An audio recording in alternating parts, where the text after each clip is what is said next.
comfy, Barbecue, not do comfortable it barbecue like. outside, but tastes good.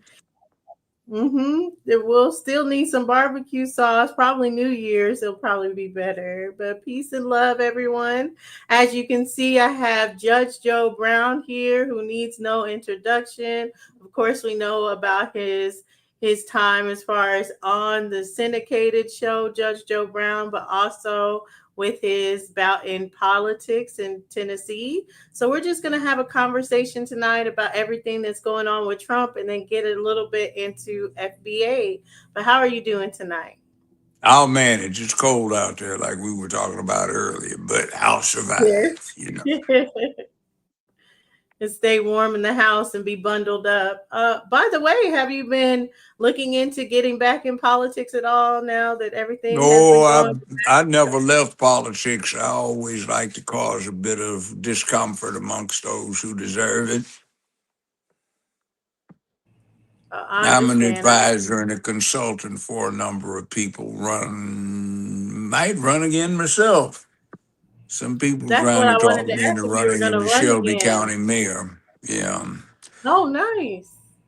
You should. You So, should think about running again. well, the last time I ran, they ran somebody else's picture. There was another Joe Brown who was a county clerk. They ran his picture on a local daily newspaper and one, two, three, four of the local TV stations for the last 5 weeks before the election and wouldn't take my ad dollars. So, hey, they didn't want me. And now it turns out what I was talking about was right. And a whole lot of people ought to go to jail for stealing the taxpayers' money. But that's Yeah, because another you did it question. during Joe's, right? During Joe's presidency when you went for mayor. So there's a lot of Democrats that didn't like you very much, right? Jackass in chief. Plantation boss. He counted on his Negroes. They's quite loyal, they is. Yes, ma'am. Now, what are we going to deal with today? Well, we're going to talk a little bit about FBA. As you know, there's a lot of controversy surrounding a group that is coming out. They are trying to be in the political sector, and really, their foundations is with reparations. We started with Claude Anderson and have gotten to this point. But my first question for you is, since we talked before, and you talked about when you were a student how you pushed Black at the student union to take over Negro. When you're seeing FBA, do you see some of those initial what the students were doing in that movement as far as to No, I push don't. Black I against? don't. I don't. I Okay. see plantation Negroes, and I refuse to use the other harsher N word at all, except in the most derisive circumstances. But anyway, I see plantation Negroes who don't understand what they're doing, and essentially they're doing a colored edition of we came over on the Mayflower, the slave ships, so to speak, before anybody else did. So I think they have a problem with other people of African descent who came over here on their own to take advantage of the prosperity that the FBA crowd can't seem to deal with. When you say Man the thing says man prosperity, up, do up, mean step to up, get up, and do what you've got to do. Just get the hell out of our way and we can do it ourselves. Don't need any help. But they seem to think that somebody's supposed to open the kibbles and bits for them, or there's this big excuse, which throughout human history, prehistory, mankind has not existed without having to confront adversity, either from the environment, the animals in it, or other people in it. So get ready for it. Just learn how to deal with it. Well, when you say of the prosperity and the FBA having a hard time dealing with the prosperity, do you mean kind of when it's coming to looking for reparations or being active in other ways politically? that they're not stepping up to the plate, or do you see them stepping up to the plate politically at all? Well, they have representatives, but the representatives are more rainbow than they are black, and they appeal to elect me because I'm black this, I'm black the other. But what they're really doing is saying, hey, I want to sneak in because of the rainbow situation. So that's a new theology like Christianity, Islam, Judaism, Hinduism, Buddhism, whatever you may want to pick, except it has no deity, but neither does Buddhism either, which is an ancient and honorable religion. This is a theology based on failure, ineptitude, lack of bravery, courage, morality, ethics, personal dedication, accountability, and believing that one should be helpless with some kind of big brother slash tranny big sister taking care of you. So it's a sick thing and it doesn't work well in the world. Do you think when it comes to the rainbow, because we kind of talked about this before, and even like the reparations that they've been able to pass and push through, do you think that's just something that we're always going to have a problem with, of them trying to overshadow Black political movements with the No, it's just when black Americans act like American Negroes off of the plantation and have devout, unquestioning loyalty to a party, to their former slave masters. Um, you can't get anywhere because your objective is to be a loyal dog and snug the collar around your neck and wait for the leash to get clipped on so you can get exercised and walked, rather than doing it for yourself and understanding that your obligation is to advance your own interest, not be dedicated and loyal no matter what to some particular party. And that, by the way, make sure circumstances ever easy for everybody concerned. They don't have to give a damn about you because they know that you're going to be loyal to one party no matter what, and they don't have to do anything for you. They can still count on your vote, and another party can do all of what they might do to give you a long run solution, but you're going to run against them because they're not the party you're loyal to. And the party you're loyal to no longer can take advantage of King Cotton, but they take care of Queen Rainbow, Tranny Queen Rainbow. When you see Jasmine Crockett that's coming to try to run for the Senate, and I know we talked about this, you don't think she's going to do well, but do you see her being more on the alphabet side, or is she going to be pushing Yes. more of the immigrant side? Yeah, she went to Cecil B. Rhodes College here in Memphis, Tennessee, a small private college, after going to a $35,000 a year finishing school when most of us would have been going to high school. So, like St. Malcolm X said, a processed head equates to a processed mind, shows and reflects a processed mind. And she's got the fry job, the wig on her head, the Davy Crockett coonskin wig hat, and the barn door eyebrows, the eyelashes that she flaps around.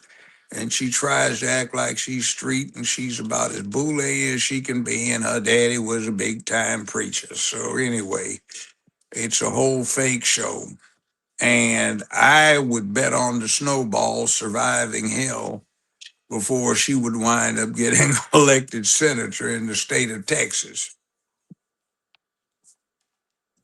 It's a way Right. of keeping her brand alive, though, which is not unusual. Yeah, because there is such a, I would say right now, the greatest push against the Democrats from our community. Of course, there's a lot of different groups, not just FBA, but just a lot of different groups in our community now that want to see change, want to see something happen. But I did want to get back to the FBA and something you said as far as like judging the Africans or anything. I noticed it's a lot of but we did see a lot of pushback from them of saying we don't have culture, we don't do anything, and a lot of misrepresentation of our culture while they're coming over here kind of on our back. So do you see like where that kind of They have pushed val- off they on the have FBA here? they have valid points. The other thing was they never were enslaved. They might have been subject to colonial exploitation, but they never got made real slaves. And that's an onus that it'll take a long time for Black America to get over. Some did their part. At the end of the Civil War in 1865, one third of the Union Army was Black. So some did their part, but some weren't there. Walt Disney,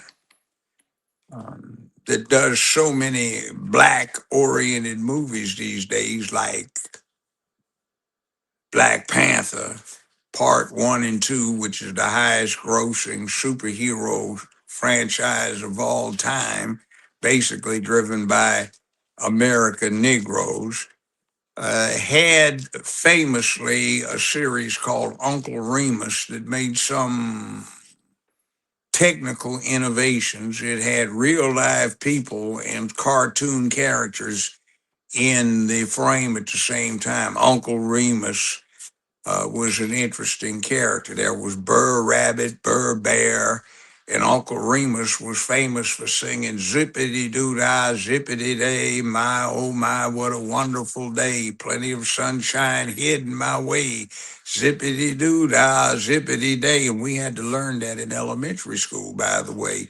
The interesting thing about Uncle Remus was he was an upset former slave Negro who was angry that the Union had invaded the South and set him free so he could no longer be taken care of. He had to take care of himself. And so many of what purports to be out there, Black leadership, reminds me of Uncle Remus.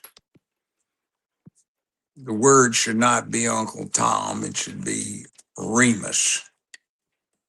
Right, Uncle Remus. Uncle Tom was the good one. Someone did have a No, not question, the and I good thought, one. It was just he was in a situation that wasn't much gonna good happen to him. And Uncle Tom's cabin was just sort of a reflection on the fact that around and about the cabin where this guy lived, a whole lot of things took place that uh, gave excellent stand ins for aspects of slavery. This was something that was pushed by the abolitionists, and the book Uncle Tom's Cabin by Harriet Beecher Stowe is one of the driving engines that promoted the eventual Civil War. yeah, and speaking of more of the juxtaposition to Sambo and how he ends up getting the Sambo rap, where we call everybody Uncle Tom's, but it's Uncle By Tom the that was way, really the slave trying to buy his Little way out of Black slavery. Sambo wasn't an African. What was What was Sambo? it? What was it he was chasing around the tree or was tracing around the tree? It was a tiger. Little Black Sambo was a Hindu, low caste Hindu, like Kamala Harris was not an African, but you see, we transposed the whole thing.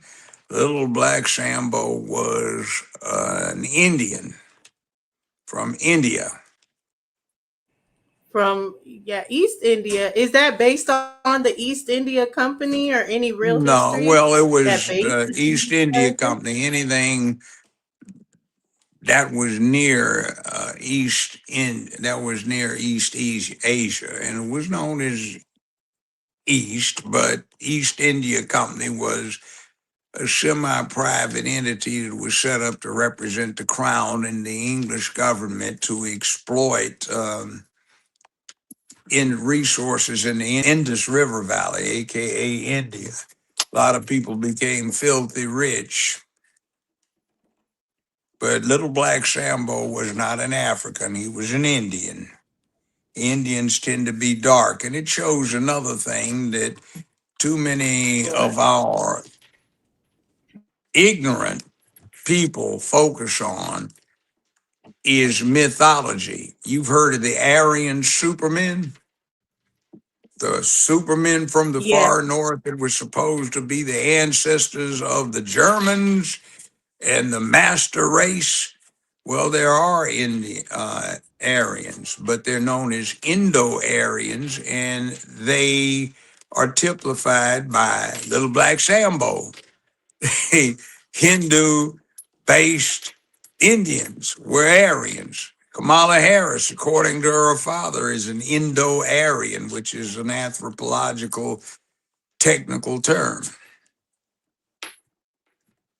So see, Yeah, I we knew have the from wrong idea. You Pulaski and Hitler talking about that, but I've never heard of it from that aspect of like Yeah, Hindus. he lied to the to the German people.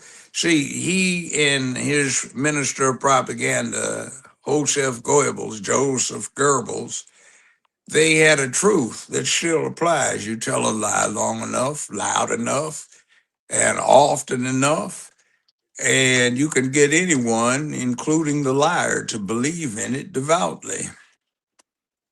So we have a lot of lies that we have accepted as fact, and the Germans needed something because when they came up with it, they weren't but 35 years old as a country. That's not very long to be in existence. Right. They So they had need just become a country in 1872, finalized, firmed up 1876. They had their new emperor slash king, the Kaiser Wilhelm the First, was sworn in Versailles after they'd whipped up on the French in the Franco-German War in the 1870s. wow. So getting back, I did want to ask a question. Someone asked, what would you define black? But I also want to know, what do you define as like black and black American? How do we define that? It's a mindset, and that's how it defined it. It's a positive assertment of personal and collective authority, black power. I'm black and I'm proud. Proud. Get out of my way and we'll do it myself. Don't need no help. That Mhm. was the thing back in the 60s. James Brown did a record on it, or well, recording on it. Yes, I'm So black and that I'm was one of proud. the, But well, isn't that part of the delineation movement, kind of not necessarily putting any one other group down, but just wanting to be our own specific group that's recognized no, for it our. wasn't to be their own specific group. It was to be part of the bigger one. There's no way to geopolitically escape being a citizen of the United States. It was being like an Italian American, an Irish American, a Jewish American, a German American, a French American, an Anglo American, Black American, where you are an American, and what winds up happening is the adjective is the designator, and that is you're Black, you're Italian, you're Irish, you're English, but some people want to be Negroes, American Negroes, and the noun is the Negro part, and it's not a description. It becomes a thing. And unfortunately, that's bad because it's something that has been put in people's heads through conditioning. It's acculturation and socialization that has led to massive dysfunction. I've seen it develop from start to current state over the last 50 some years. I heard people around this country plotting on how to do it 50 years ago, and they did it very efficiently. They captured the communications entertainment and news industry, and they had everything they needed to get the former slaves to easily lapse back into the methodology of their slavery under old slave masters, the Democratic Party, which was chartered back in the second decade of the 19th century for the specific purpose of protecting and spreading slavery. It's interesting enough that in the early 1850s, the charter was applied for in 1851, and the Republicans had its specific points of their charter, the ending of the spread and the destruction of slavery as an institution. So I find it very interesting that so many American Negroes are so devoutly captured in enthusiastic subjects of the party that was created to keep them slaves. King Cotton is no longer there, but Tranny Queen Rainbow is. So they don't have any crops to grow, but they have a cause to push. And I agree. Tragic. And I think that's where a lot of people are not believing in the Black Caucus at all. Like, how do we hold our political figures that we have right now accountable with where other people just want to just throw it all away and start over? Turn the treasonous asses out of office. Their party emblem is a jackass, and they match up to the specifications of jackasses. You have quite a number of American Negroes in the Black Caucus, certainly enough to have a sufficient impact on American politics and government. So let's go back about 5 years. They had 2 weeks worth of hearings on whether or not to have a study of Black reparations.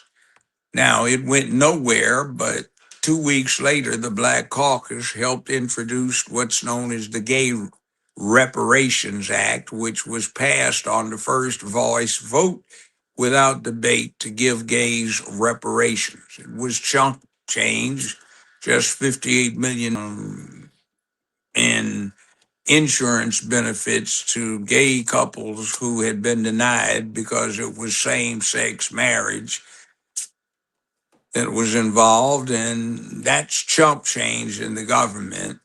So it's open ended though, and we've got it over 100 some million, several $100 million right now that's been spent out. But they didn't have any problems with that, but not one of them has introduced anything to deal with reparations. They're just running game on you because they know they can attract the foolish who will deal with imagery with rhetoric rather than substance. It's an old political trick. Right. To kind of we're wanting to hear what you're hearing that we want to. So as a Mm-hmm. community, we should give up on reparations right now and move forward with like maybe Ice Cube's type of idea of a platinum plan? Or where do you think we should stand politically when it comes to who we're trying to align ourselves with? Do you honestly think that a core group that put you in slavery a long time ago, exploited you, started the Civil War to keep you slaves, dealt with the Klan, White Citizens Council, Jim Crow, segregation, and then resistance to integration, which was now being badmouthed on cue by the Negroes. Um, do you think the party behind that is honestly going to give you reparations, especially when you are now about to become not the number one minority in the country, but a fourth or fifth, with there being no majority in the country in about 10 years? I hear this also, some of the things we push, which are basically going along with there's got to be an easy way so we don't have to do anything and it's given to us. And remember, something that's given to you can be taken away. But we have this idea that somebody's supposed to take care of us because they owe us something. Whether or not they do, the problem is that if you get trapped in that, you become helpless. And to get out of it, what are we talking about? We need to get vocational skills and focus. Well, yeah, but there's this thing called artificial intelligence based on large language models. So the computers can do their thing about analyzing a lot of stuff and start acting like they can think for real. And they are going to replace most vocational skill tracks in the next 5 to 15 years. So you're saying get involved in and it already mapped out end game that's not going to be good for you. So if you want to be part of the 21st century, figure out what's going to be part of the 21st century. We've already finished the first quarter of the 21st century, about to get into the second quarter. And it would behoove anyone to understand that they're going to have to do a lot of hard work, as has anyone who has been successful, if they wish to succeed and have a certain level of prosperity. So it's time to start doing those things that allow you to manipulate, control, direct, build, and design the new technologies. So we need to start pushing that intellectual game, that academic game, rather than trying to take the easy way that somehow or another we're going to grow some fruits and vegetables. And that isn't going to work because humans haven't been isolated since the last ice age, height of the last part of the last ice age, about 25,000 years ago. So don't dead end yourself. And remember, go check out James Brown. You can get it uh, online. Well, I I definitely don't need agree. you to I do think nothing. one Just get thing out the that's way. I do it powerful, myself. right? I think that one thing that's powerful with us coming together as Americans to say, "Hey, we've been here from the beginning, and we're Americans," is that this when it comes to even STEM or the direction that we're going, because of the fact that we've had the Biden administration that had 11 million immigrants coming in 2024 alone. And sometimes they like to see it just like the Hispanic immigrants, but not even think of the East Indian immigrants or all these other people that are taking jobs. I know that was one thing that Majorly Trump would say, them taking the jobs, and then they thought that it was just fast food jobs, but they have taken a lot of STEM jobs when it comes to us needing to learn it, of course. But if we're learning it and they have immigrants already taking it, then what's the point? Yeah, that too. And see, the other thing is we live in an integrated society now. Go look at downtown Manhattan, downtown Chicago, Los Angeles, Washington, D.C. If I'm not mistaken, American Negroes are not the only thing you see walking around on the streets.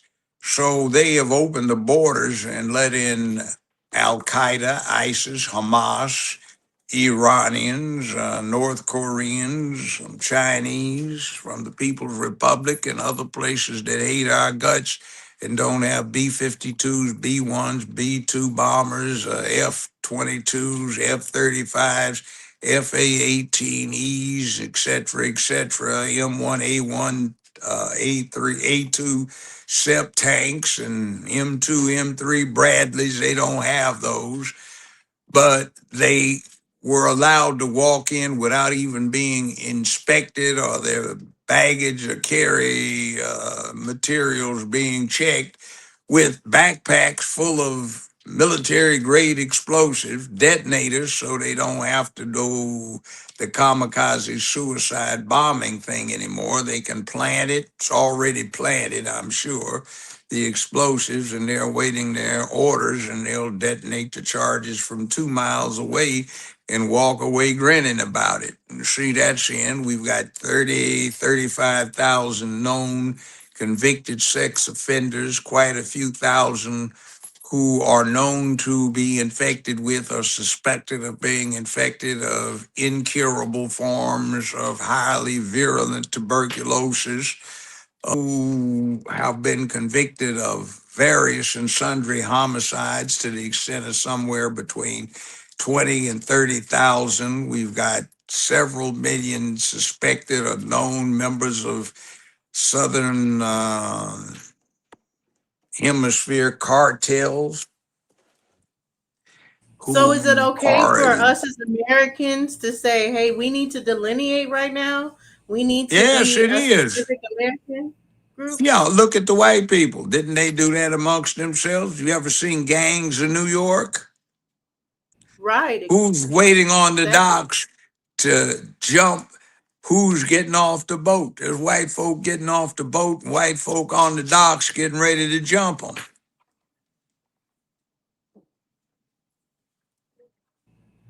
Exactly. So when we go back, I do want to talk to you about this African descent state of mind versus us being like we built America and we have claims to it. What is the real benefit that we've had over the years from feeling like we're African descent, and how has it really helped us at all when it comes to our state here in the US? The truth of the matter is every single human on this planet originated in Africa ancestry wise. Some went to Europe and got mighty pale. Some went to Asia, got yellow. Some came across the Bering Strait and got red. Some came back around and got brown, but everybody came up out of Africa. So all humans on this planet are African in origin. So it's kind of a real weird thing. It's who had the balls and the fortitude to migrate to better places, sometimes harsher places, but places that offered opportunities. And that's the name of the game. People spread from East Coast to West Coast. They took covered wagons. People spread in ships around the world. People did a lot of things. They tried to open up trade with Asia. There's Marco Polo, all of that 9 yards worth of history, Christopher Columbus, there's Francis Drake and so on, who was a pirate. Actually, he had a letter of marque from Queen Elizabeth, and I think he was sticking her because she was supposed to be the Virgin Queen, but I don't believe it.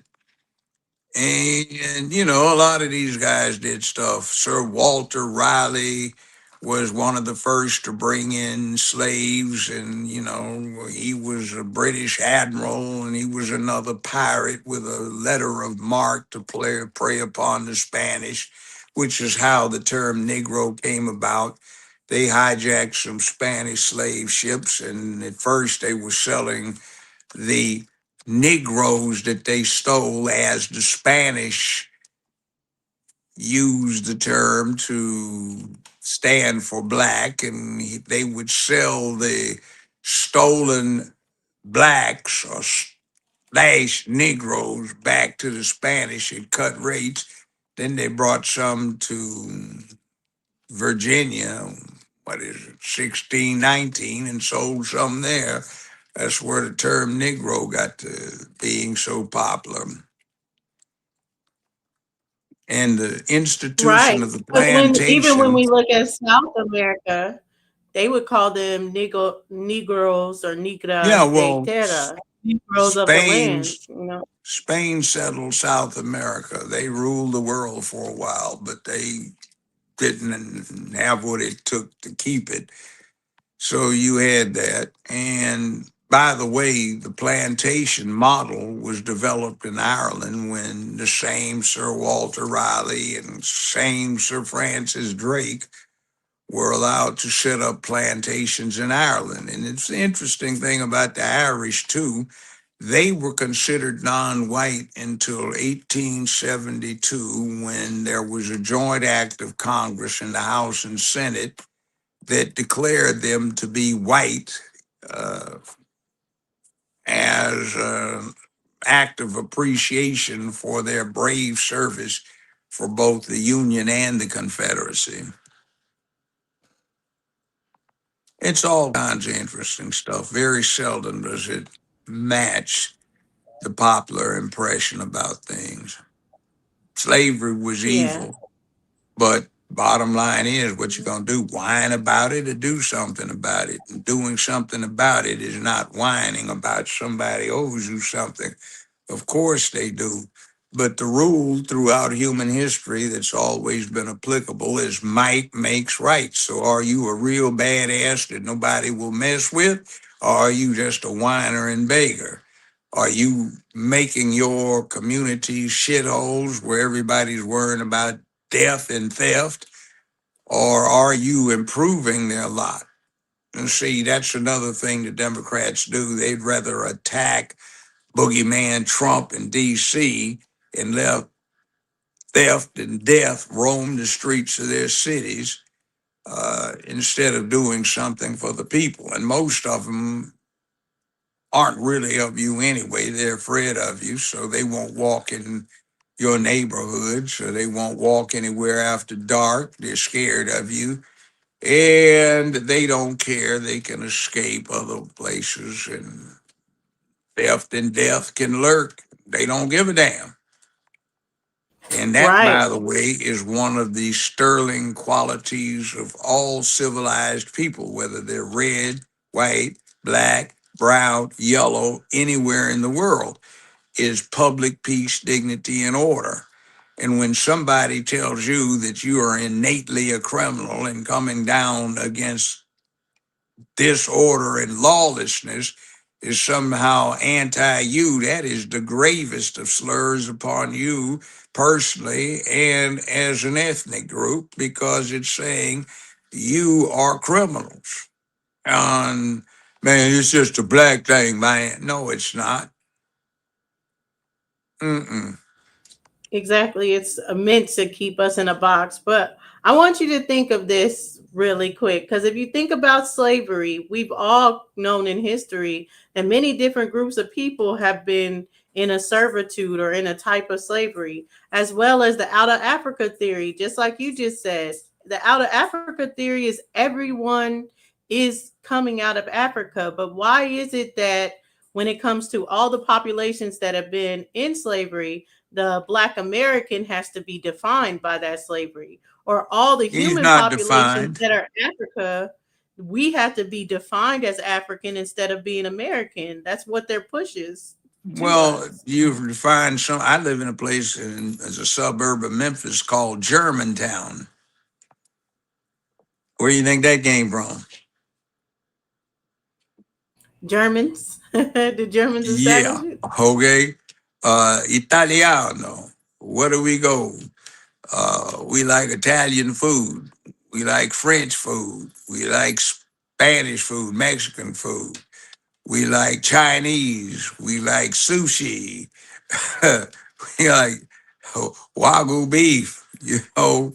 So what else is new? So we are supposed to be unique from that. And by the way, slave comes from Slav. It was felt for a long time that the ideal people to put in that condition of servitude were Slavs. That's where the term slave came from. So you're calling Negroes a Slavic term. Think Right, about it. right, Every exactly. single Yeah. group And on why this aren't they telling planet the has been Slav, or enslaved, why but they can't they tell got the Slavic beyond it. people that they're out of Africa? Yeah, but they Right. got beyond it.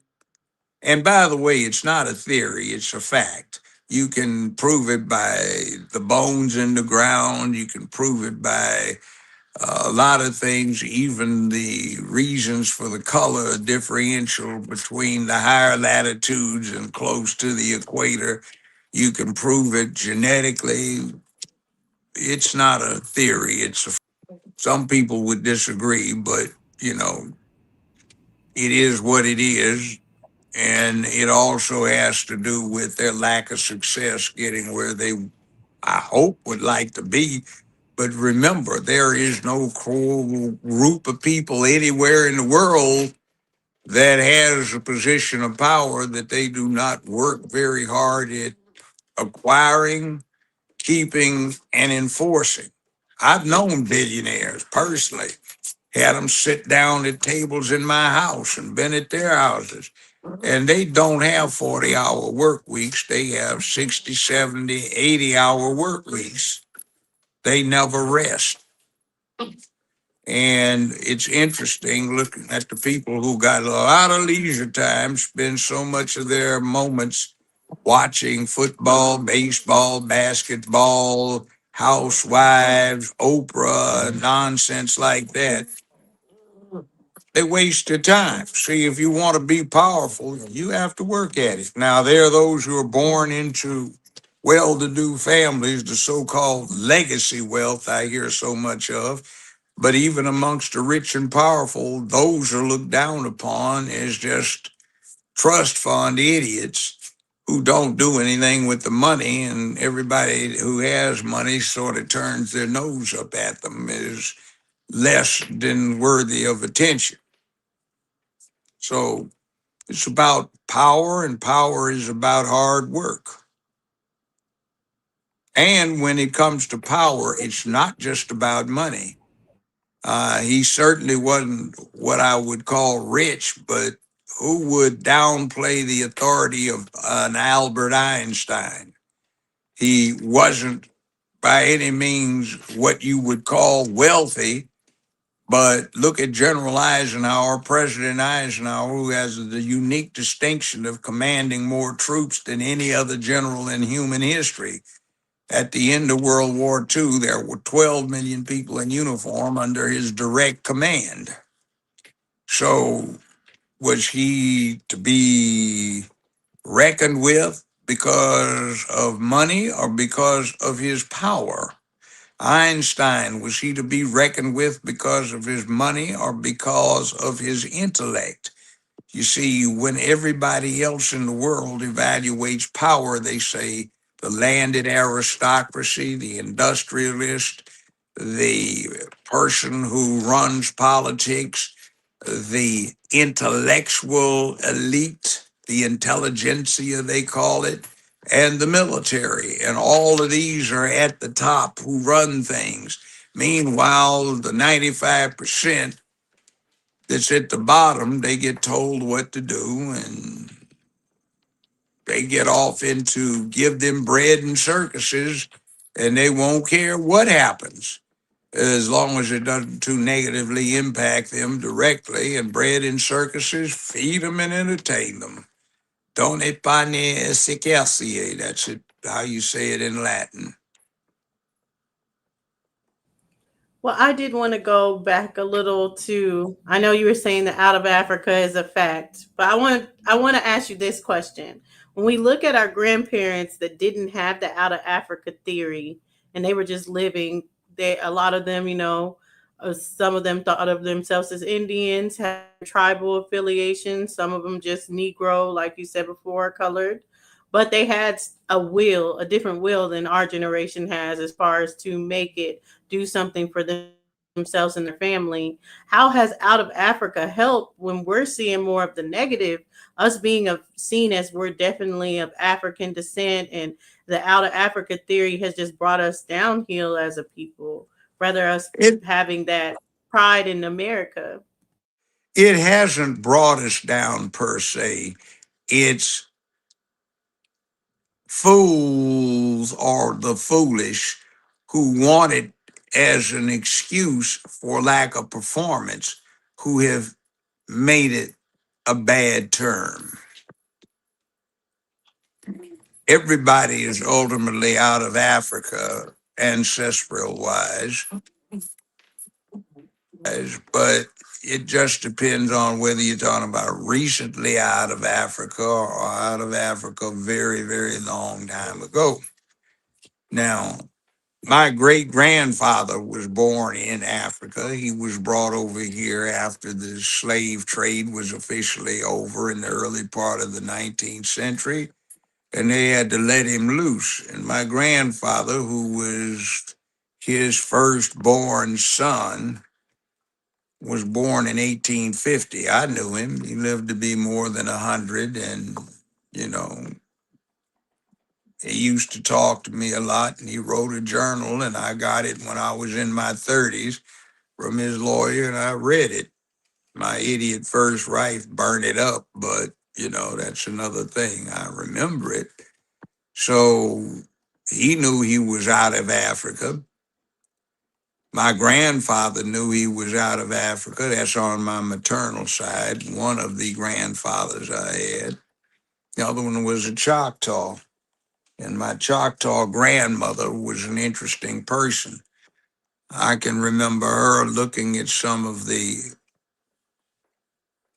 other part of the family, and they'd be mad, and she'd laugh and she'd say, "You colored people, you get mad and don't know what to do. We take scalps and nail them to the lodgepole and we smile."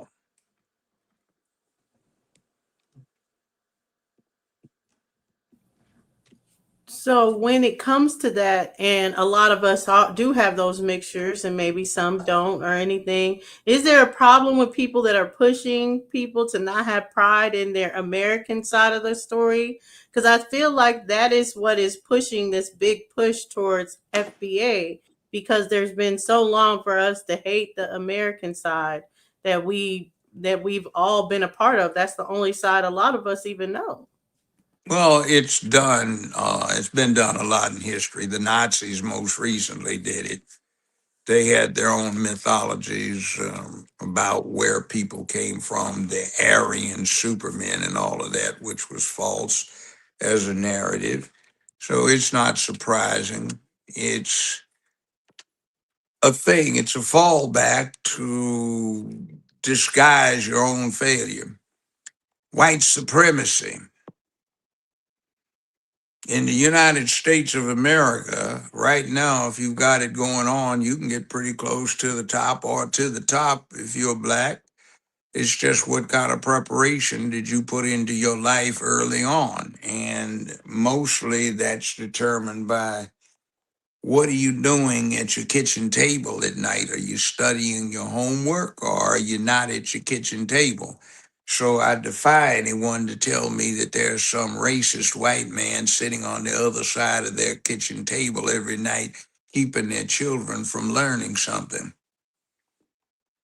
that they're not there to help them learn or there to insist that they study. Right. That is true as far as, and that is one thing I even say there just seems to be a lot more excuses in these times than in comparison to our grandparents that are going through a lot of these different issues, and they're really not making the same excuses. They're making sure that their family is okay, and I think we lost a little bit of that, especially with looking for different things like different handouts, looking for the government to help us instead of being like, we can come together and we can put our own agenda together. So that's kind of what I wanted to talk about tonight, as far as with when we are reconstructing our path, when we are delineating and saying we are the Americans that helped build this America. What do we focus on? What do we not focus on? I know a lot of things with you, as far as we've talked about the whole Africa and the Africa descent before, but where do you see them fitting into our story to help us? Where do you see us being able to come together and Nowhere. benefit? Nowhere? They're irrelevant. The only reason they're important is to set the stage for understanding current circumstances, to give you some idea of what your origins are, and perhaps to inspire you with anger at what happened to them. It doesn't have a damn thing to do with what's going to go on day after tomorrow. That's you where you are right now and what's inside your head and what you are prepared to do. How brave are you? And I don't call it being brave going out and trying to get one of your neighbors to kill you, which is suicide by neighbor, just like suicide by cop, because you are a failure in life. And you start failing very early on. Your character is written in stone by the time you are 7, if you're a human. And if you've been effed up before you got to be 7, I submit that it probably wasn't a racist white man or woman. It was the person you look at every day that's supposed to be raising you, or the persons, too often just one these days. And how did we get caught in that? Well, that became popular over 50 years. I can remember the black or the Negro poetess, Nikki Giovanni, going all over the country, 67, 68, telling all of the young females, white, black, brown, red, yellow, they didn't need a man. They could do better without one. And if they wanted to be mothers, just go get knocked up with somebody who was tall, handsome, and smart, not even tell him he was the dad, because the only thing a man could do with children is mess them up. So she spread that all over the country, but she wasn't white. So we got a lot of stuff that we have to take blame for. And look at our black caucus. It's a bunch of house boys who want to work up in the big house, and a bunch of third floor, second floor bed wenches who want to be up in the big house so they can graduate to being house mammies up in the big house and deal with the management of the Negro. And by the way, a lot of what is said about we built America could be said about horses too. If the Negro is responsible for building an America, it was mostly serving as a two-legged domestic animal, just like you have the four-legged kind, horses. So you got to move on past that and start dealing with your humanity and not marvel about what somebody did to exploit you. Move on behind it. If you're going to think about it, get mad about it and do something about it. Play Spartacus. I agree. But when we come into the history and we look at America, should we look at America as a foreign concept or a concept that is by the people here? It's not Even a if, foreign concept. There is a truth. Truth has no face but truth itself. You talk about Pythagoras, he owned slaves, he was a Greek, but his math is still taught because it's still valid. All right, so do we reject the math that we use every day, including an evolution of it in these devices that we're using right now to communicate? You'd be a fool. Who invented gunpowder? The Chinese. But everybody has found great utility and proficiency in the use of gunpowder over the centuries. So, do you think everybody else in the world, including the Africans, are supposed to reject gunpowder because the Chinese invented it? Pasta was invented by the Chinese. They called it noodles. See, a whole lot of people have done stuff around the world. That's why we have had this trade. That's why the world expanded, because they were trying to set up trade to reach out, either exploit, to cooperate with, or use some of the other people that they ran into in the world. And then sometimes it happened you reached out and found you dealt with a real badass who might put you to the same kind of use. yes, definitely. That seems like that was happening as well. But I do find very interesting, like you were saying, the trade that encompasses the world. You know, even a lot of our languages, English would be more so developed through that trade through different places. So when we're Yeah, talking it's about, It's an ancient language. And see, when you get back into the ancient languages, they have origins where 8, 9, 10, 15, 20 modern languages sprang from those origins. Like, for example, English is a combination of It's just Romance, about meaning Romance that came from the Romans, also some of the Nordic languages. And like if you take Old Norse, Old English, or Old German, how do you say I'll fix it? The word, the term, how do you say I'll fix it? You say me fix it. That's how you say that in Old German, Old Norse, and Old English. And then you throw in a lot of Latin terms in there too, which being from the Mediterranean had a lot of input from North Africa and Sub-Saharan Africa. So you have a ubiquitous conglomeration of modern languages. And then should you learn English? Well, if you're in an airplane over the People's Republic of China, the air traffic controllers speak English. If you're off the Cape of South Africa and you're dealing with their South African version of a Coast Guard, they speak English. If you're flying over Moscow and you're getting ready to get in the landing pattern, they speak English. Learn English exactly. so you can fit in with the rest of the world. Walk around, looking fly, looking like you look like a thug. I'm expressing myself. No, you look like a loud fool.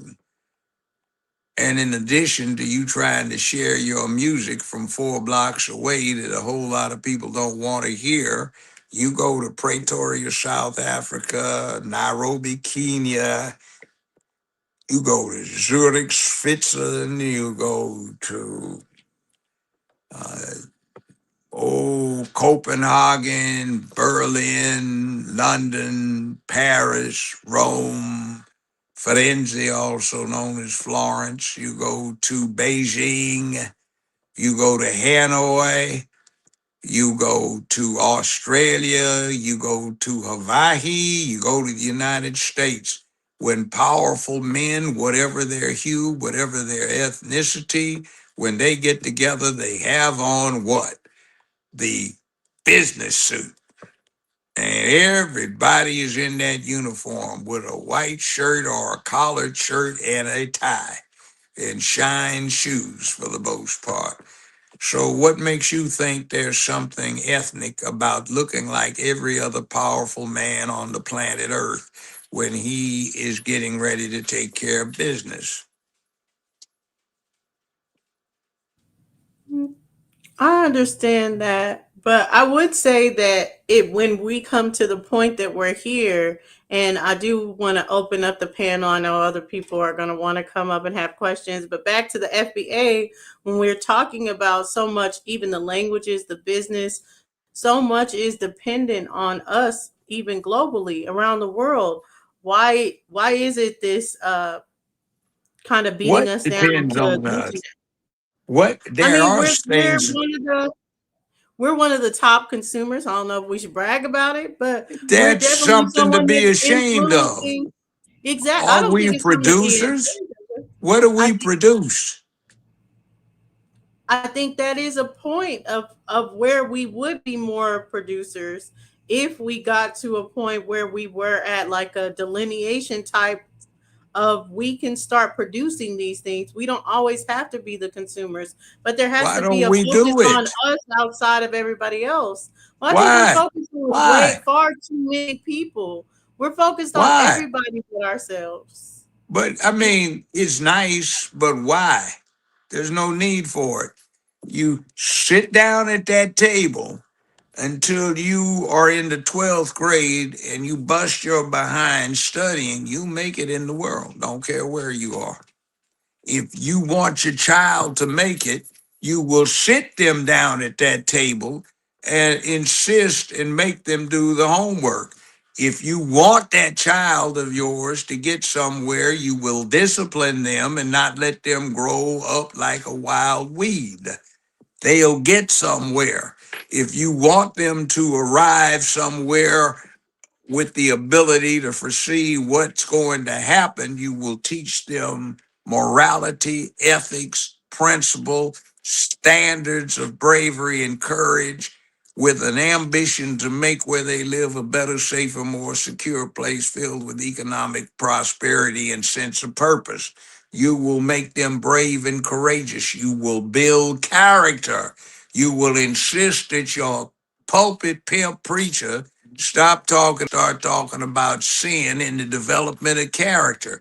You will insist that the people you elect to represent you are some not jackass little sissified thieves who are sitting at a desk stealing money from you, but are actual leaders who will be out front showing you where to go for your own benefits.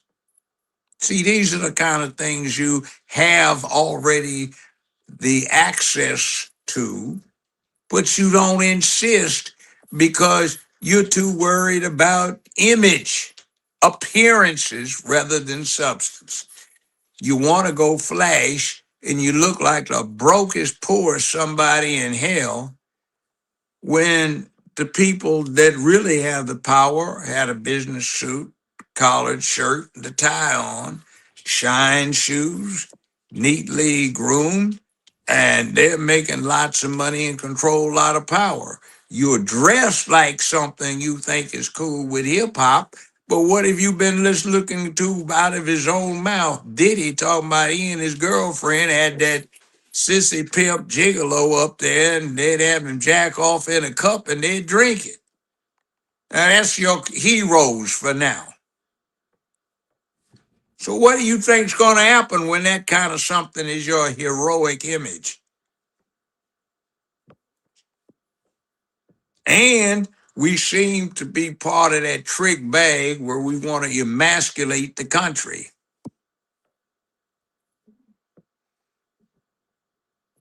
If you could I'll go win. further of emasculating the country, do you mean just by the way we are treating the men in general, in politics, how they treat Trump, or just get into Yeah, some Trump sees a aspect of it? masculinity profile on two legs.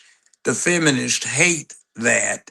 They control the Democratic Party, so they propagandize their Negroes into hating that too. They call it toxic, but it's part of the human race that brought us from cave to condominium. And when I listened to some of the youth, the terminology they used was invented, developed, and put in their heads by people that don't like the fact that they're masculine.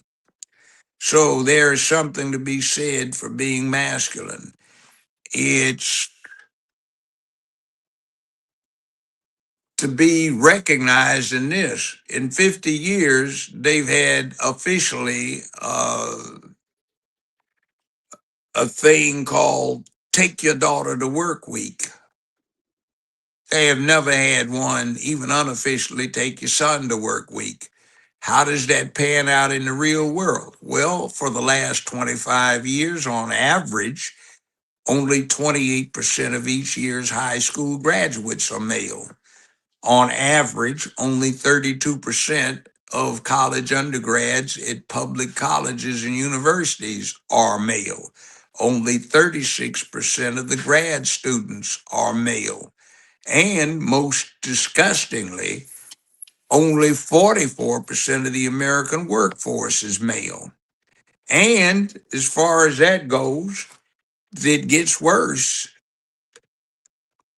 More 35-year-old males are staying at home with a relative than females. And most embarrassingly, there are more 25-year-old male virgins, black, white, brown, red, yellow, than there are 25-year-old virgin girls. That's ridiculous. Boys can't even get laid. Some of them can, but they're screwing everything. So maybe that's why they have this incel, woman hating group of perverts out there too. It's So crazy. that definitely affects the incels, which has been a major thing. But that is really amongst foreigners as well. I mean, who do you see the top incels that are doing actual killings and Right shootings and all here this in the other stuff? United You don't see a States, lot of us. We're all foreign. from what I looked at But they're foreigners. 35 They're years not ago, 25 years ago, when I American. was on the criminal bench, right here in our communities, you see it. There's a lot of hatred for women out there amongst some of the males. Their mamas didn't do them right. They secretly hate their mamas. They hate the women that they run into. They don't have any respect for them. And what do you say? Hey, man, it's about pimping, man. Even in the white community, they have phrases like pimping your ride. Uh, when I was practicing criminal defense law, the lowest persons in the penitentiary were the pedophiles. The next lowest were the pimps, and the only people that sucked more dick up in the penitentiaries than the pimps were the pedophiles. And that's what they're looking at to be. And I definitely, That thing with Diddy, that was classic pimpology. That's what the game looks like. yeah. And we cannot deny that in our community, of course. But in the last 10 years, especially when you're bringing up incel, we can't negate that their level of violence is totally different from just pimping. They are going Is on it? massive killing Is it? sprees. No, it's I not. think so. If they're going I on killing represented a sprees whole because lot of they have pimps in not Memphis, had sex Tennessee. with a woman, Look, I represented a whole lot of pimps in Memphis, Tennessee back 40, 45 years ago. Kept the rent paid. I mean, they'd shoot their hoes, they'd beat them, they'd cut them, they'd burn them, they'd slap them around, and there were even female pimps who do the same thing. Main thing with a pimp can't turn a woman into a hoe, but a preacher can, and the pimp comes along, sees the work the preacher's done, where the preacher exploits lack of self-esteem, tells them they'll be low good, low down sinners if they don't deal with following his words, and give him all of the money they can't afford to spare. And he'll pass to have the collection plate passed 8, 9 times per service on Sunday, and a whole bunch of times in the middle of the week for choir practice, Bible study, and when they have bake sales, they set up for social hour. It's the whole game they run. Pulpit pimps, pimps on the street. It's a way of controlling your woman. It's what you saw Diddy do. That's the pimp game. It's widespread. It's brutal. It's disrespectful. And it's not something that real men would do. But a lot of women try to do it too. They run that game of trying to rely on somebody's own lack of self esteem, and they tell each other, you ain't worth a damn. You're nothing. You only person that'll put up with your no good self is me. You ain't shit, and et cetera, et cetera, et cetera. It's a game. well, that's like, yeah, mentality, mind control. That's all basics of if you break them down, then they had to depend on you, so they live by They're you. But already this broken foreign, down. exactly. You But can't when we talk turn a about health. these You can't turn a foreigners healthy and woman into a incels, hoe. You can't turn a oh yeah, healthy woman into a hoe. at all. She won't No, be because one. she's relying on that because whatever that broke her in the past, whatever trauma she's dealing with as far as that. But when we're looking at these foreigners that are bombing places because their excuse is a girl has never looked at them, or they only want certain type of men and they feel like they need to take it out on chads, I think they call it, and Sarah's or That something like that. isn't just Chads is foreign born crazy. men. That's right here in the hood. I made a I don't thriving see business. I don't see Well, the I hood did. killing people. I wasn't broke practicing law, and that was a whole bunch of my clientele. When I was on the criminal bench, that was a whole bunch of the defendants that came through my courtroom. It's not just the foreigners. Don't fool yourself. You'll be cutting yourself uh, a deep trench to be hard getting out of, because it's a problem in our communities. Well, See, it's too many of them eh, to see. We need to limit them a little bit because there's a lot too well, many. yeah, but it's But so when you ubiquitous. See, I used to go back in the 70s. I was the first black to be the public defender for the city of Memphis, also the first black to be a prosecutor for the city of Memphis. Now, I ran the PD's office, and a lot of my white employees were afraid to go out and talk to black clientele and black witnesses. I mean, it was a violent area they were going into, but I'd go and I'm in somebody's kitchen in the projects. It's filled with smoke, you know. You'd have to send your suit to the cleaners immediately because there's no way to get the smell out of it. And you have girls in this kitchen from 13 to 19. The 18-year-old and the 19-year-old are my clients because they're classified as adults. But everybody in there has got children, including the 13-year-olds. They smell like the devil, the kids, because they haven't been bathed. They have vomit and excrement all. Nobody's cleaned them. And the mom is going, little Ian, bring me my cigarettes, you little pickaninny, blah, blah. Why you talk to your boy like that? Because he ain't worth a damn. He doesn't like a no good daddy. And see, this kid's 8 years old. Why is he? It's not at school. Well, I was out late. I'm too tired to get up. Well, don't stay out late. Well, I got a life. Well, then why'd you have all 9 of these children? Okay, so this is 19, let's say 77, all right? This kid's 8. He should be in school. Let's go to 1987. He is now 17, 18 years old. Let's go to 2007. No. 1987, he's 18 years old. Let's go to 1997. He's now 28 years old. Let's go to 2007. He's 38 years old. 2017, he's 48 years old. And now, instead of 58, he's 56 because he'll be, in 2 years, he will be 58 years old. He's got great great grandchildren and he hasn't participated as a father in their lives.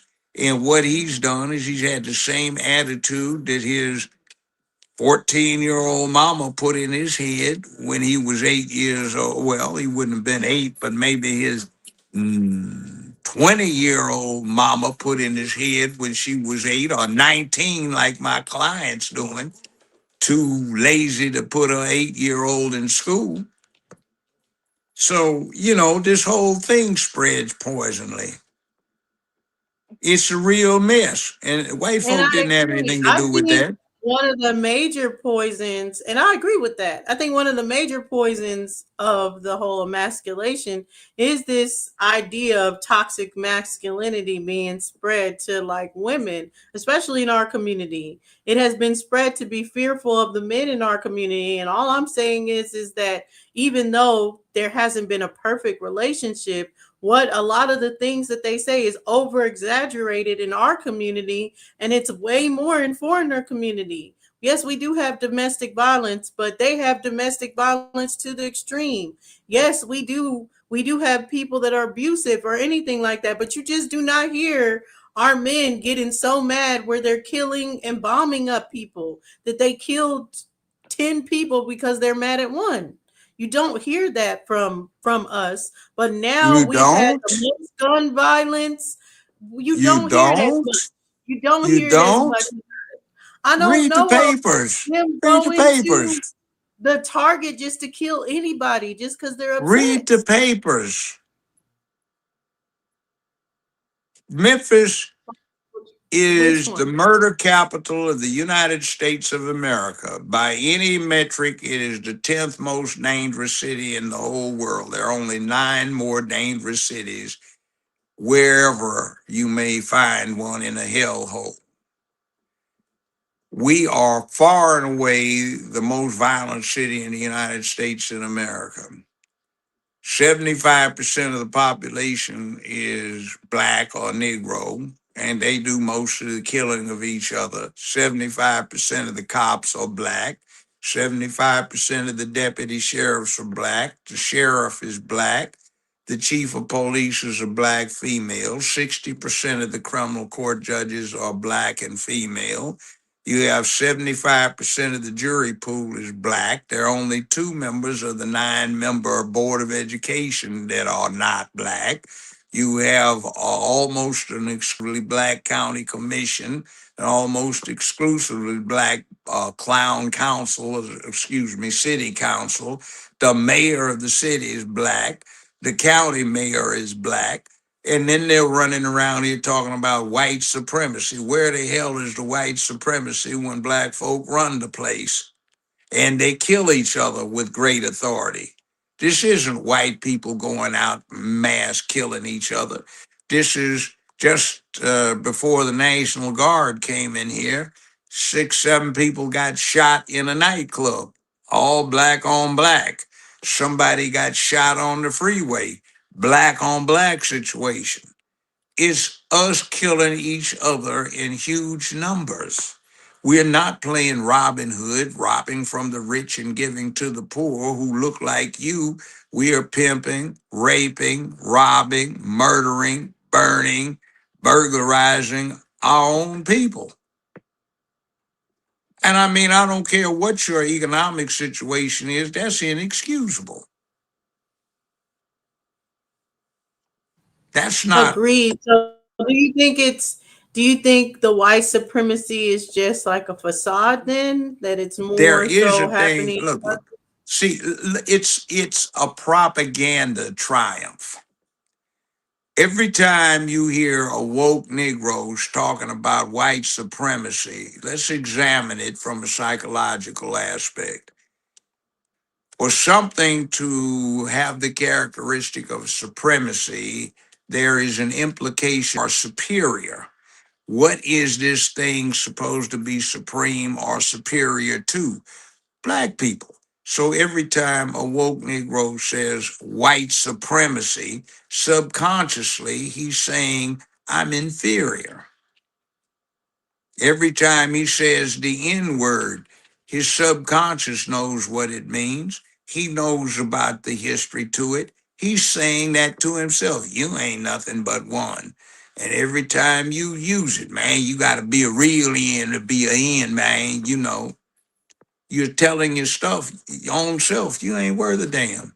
It was carefully, calculatedly put in your head to start thinking like that. And it is counted a propaganda victory when the target of your propaganda starts using your terms and phrases and starts thinking of him or herself as you intended that they do. So how do we fix that? If we see the problem of emasculation, how do we then turn around to fix that in our community, looking at us? Stop listening to what is it, P Valley? Stop listening to Black Like Me. Stop listening to Blackish. Stop listening to Oprah Winfrey, who, by the way, was directed in everything she did by a white man. His name was Roger King. All right, stop listening to what is it, Empire and Poison, stuff like that, where the black hero and shero types are all scoundrels and crooks. You see, where you get into it, and sure enough, by episode 4, they're trying to have a gay affair with each other. Stop listening to idiots who are nothing but sellouts in the black caucus who come up with stuff like the Emmett Till anti-lynch bill, which has nothing to do with black folk. It has nothing to do with lynching. The anti-lynch bill that they're holding up, look what we did for you to protect you, doesn't protect you because, one, it doesn't require a mob. Two, it doesn't require a killing. Three, what it does is it just requires that somebody do something to someone because of their um, sexual orientation. and it introduces gender confusion or gender view is part of the first time is the American criminal part of the American criminal codes on the federal level. See, now the Emmett Till anti-lynch bill defines a murder, a kidnapping, or physical injury as a lynching. It doesn't require a mob. All it takes is one person. And what they're talking about and what it's designed to deal with is somebody breaks up with his girlfriend, he and his homies go out to a nightclub. Say, man, you need to come on, man, get it out off your mind, man, get out and have a good time. So he runs into what he thinks is a PYT. She's got on short dress, knit, long braids down to her butt and hoop earrings, big boobs, and they're dancing and exchanging and drinking wine, and then he feels something and looks down, and Miss Thing got a heart on. He says, "Wait a minute, you a dude, man? Damn!" Bust him in the jaw. That's now lynching under the federal Emmett Till anti-lynch bill. See, you got an end run put on you. You're so happy to get something that's supposed to protect you, you don't even think about it, and the people you elected are selling you out because they're rainbow, not Negro. But if I could be honest on that, I mean, like you were saying before, that our boys are less educated when it comes to formal education in college, and our girls are more educated, but it's our girls that are being educated in college that are pushing these agendas. So one thing about FBA I'll say that I've always agreed with them is the going back to our lineage and looking to our families. Do you think that's been a major problem of the education system, of just being too liberal and not having those essence of what our family was teaching us culturally, especially when it Okay, comes to the separation and emasculation of the men?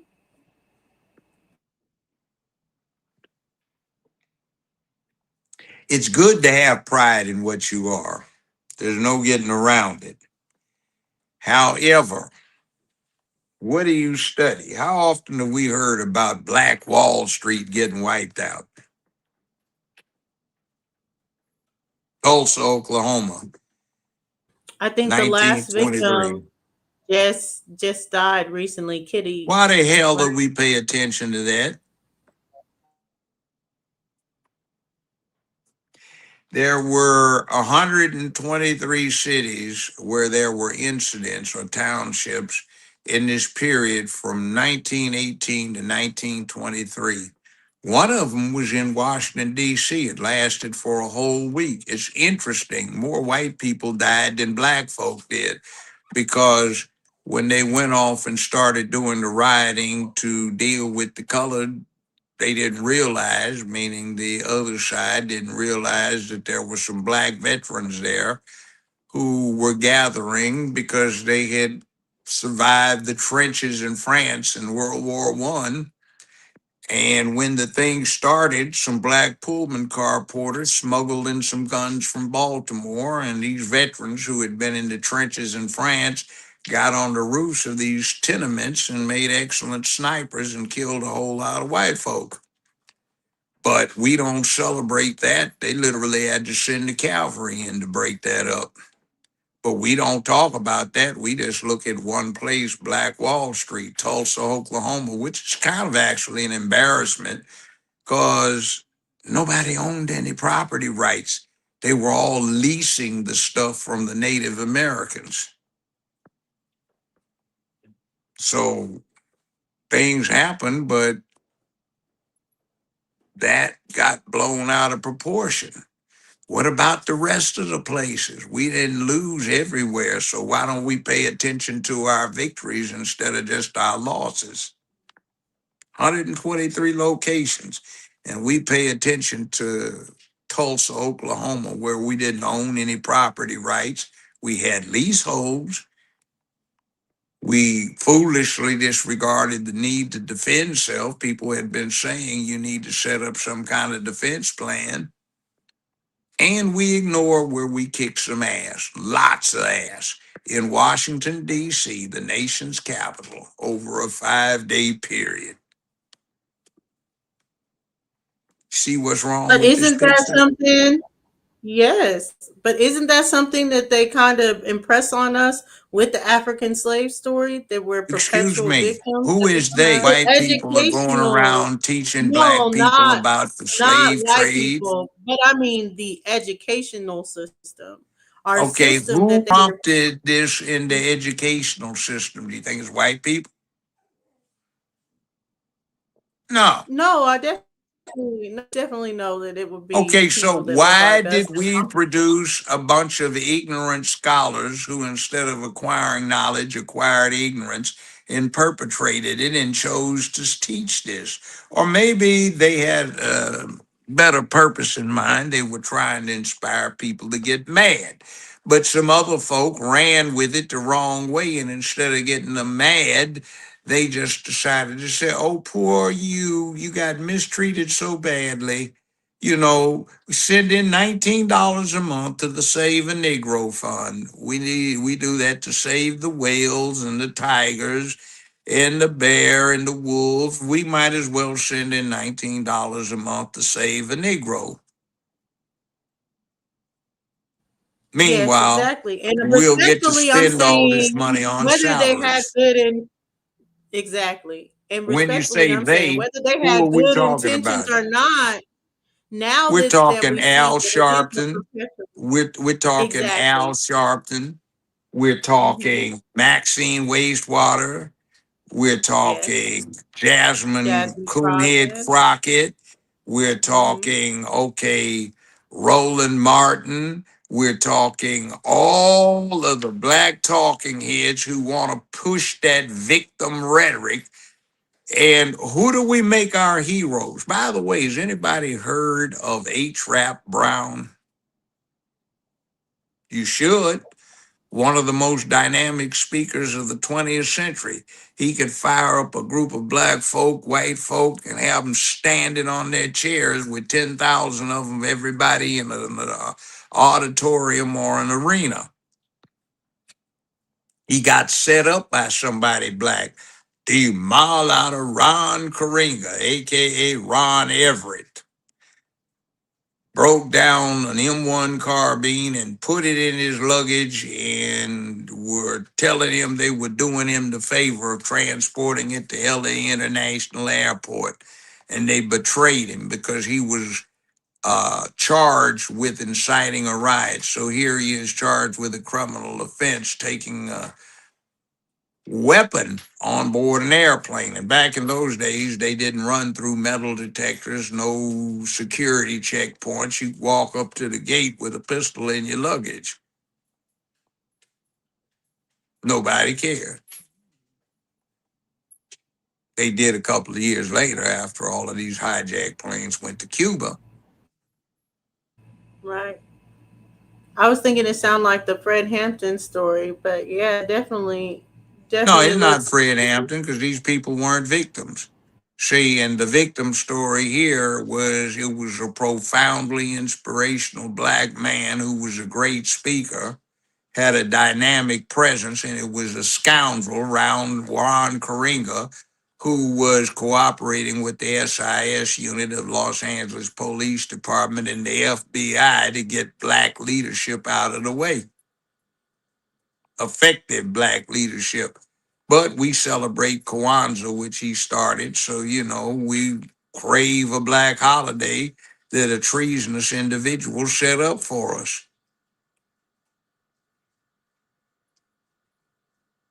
See where this goes? How much of this is white supremacy's fault and how much of it is our own fault? You go into church and you're supposed to be getting a message so that you can save yourself,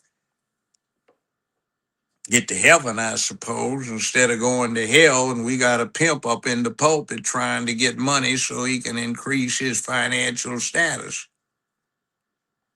And ain't interested in saving you.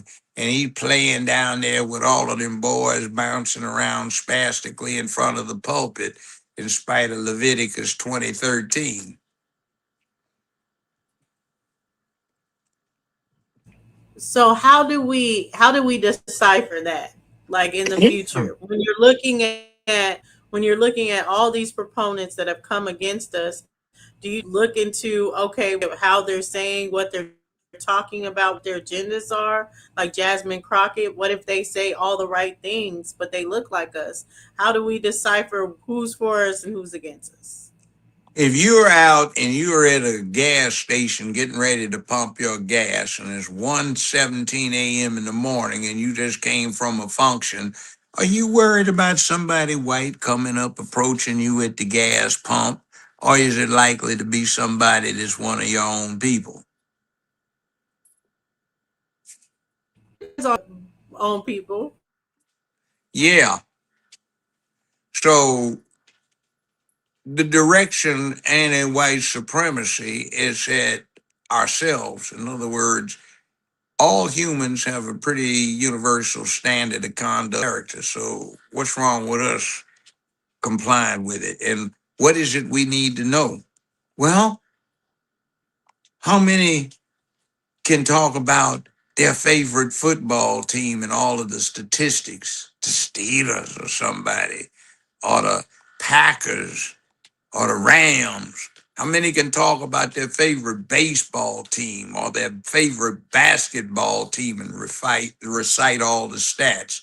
How many can ask your mother about Erica and everybody that everybody knew about in the soap opera era, which went on for years and decades?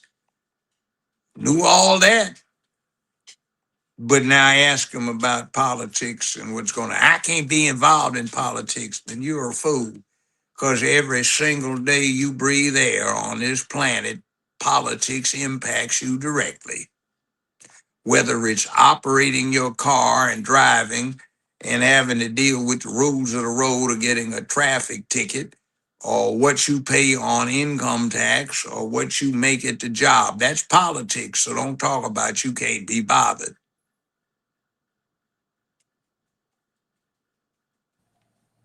So when we're talking about getting more involved in politics, do we need a new party to represent us?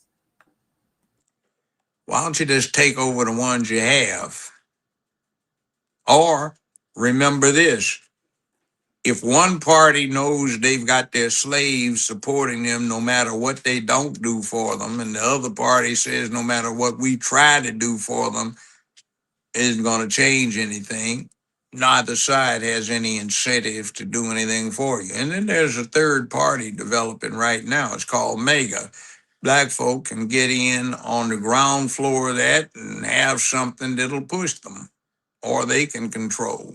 But they don't have sense enough. They are loyal domestics and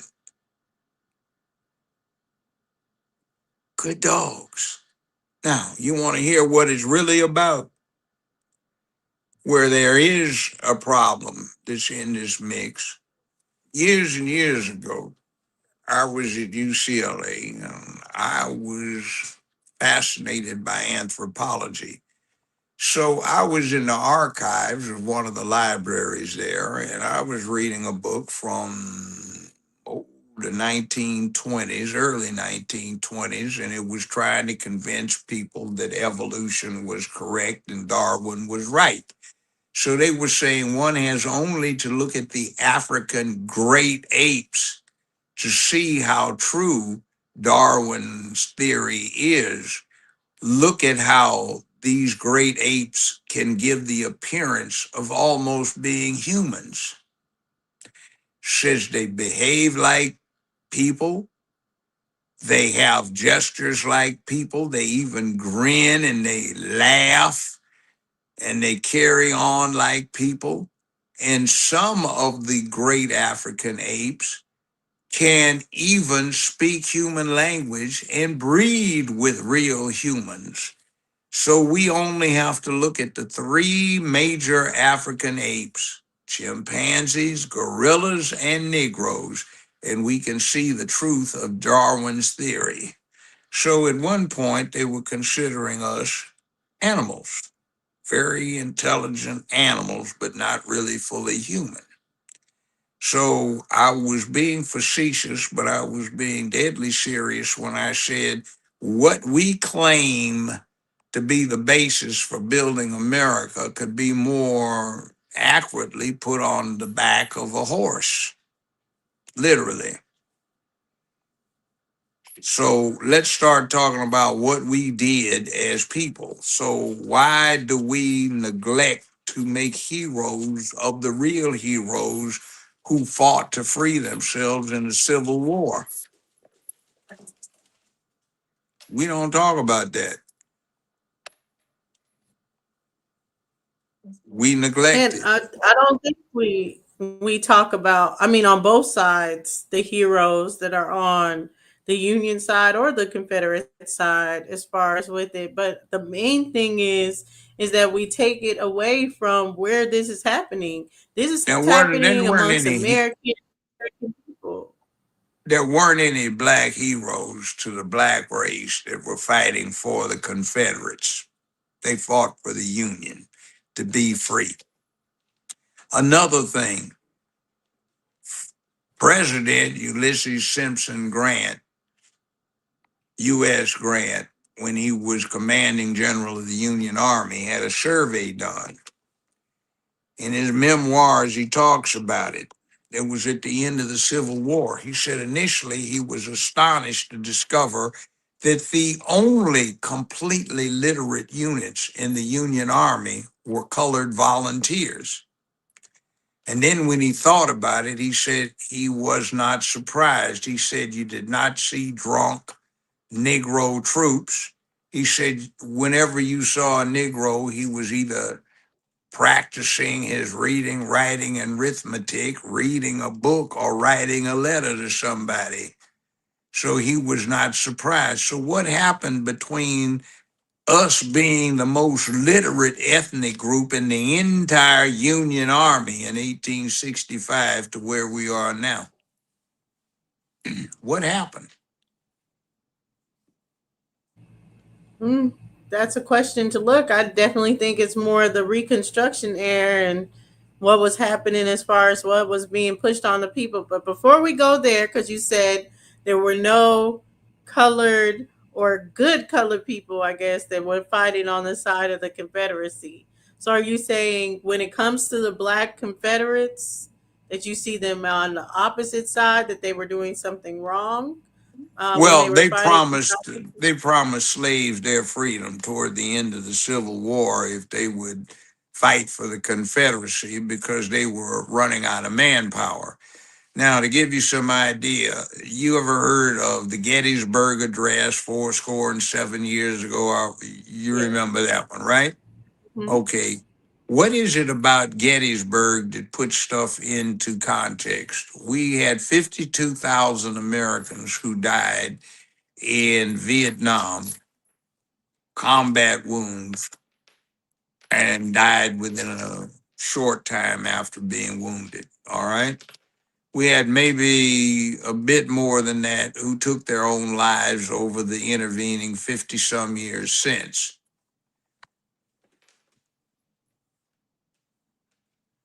Gettysburg, the casualties for this battle at Gettysburg, there were 87,000 casualties.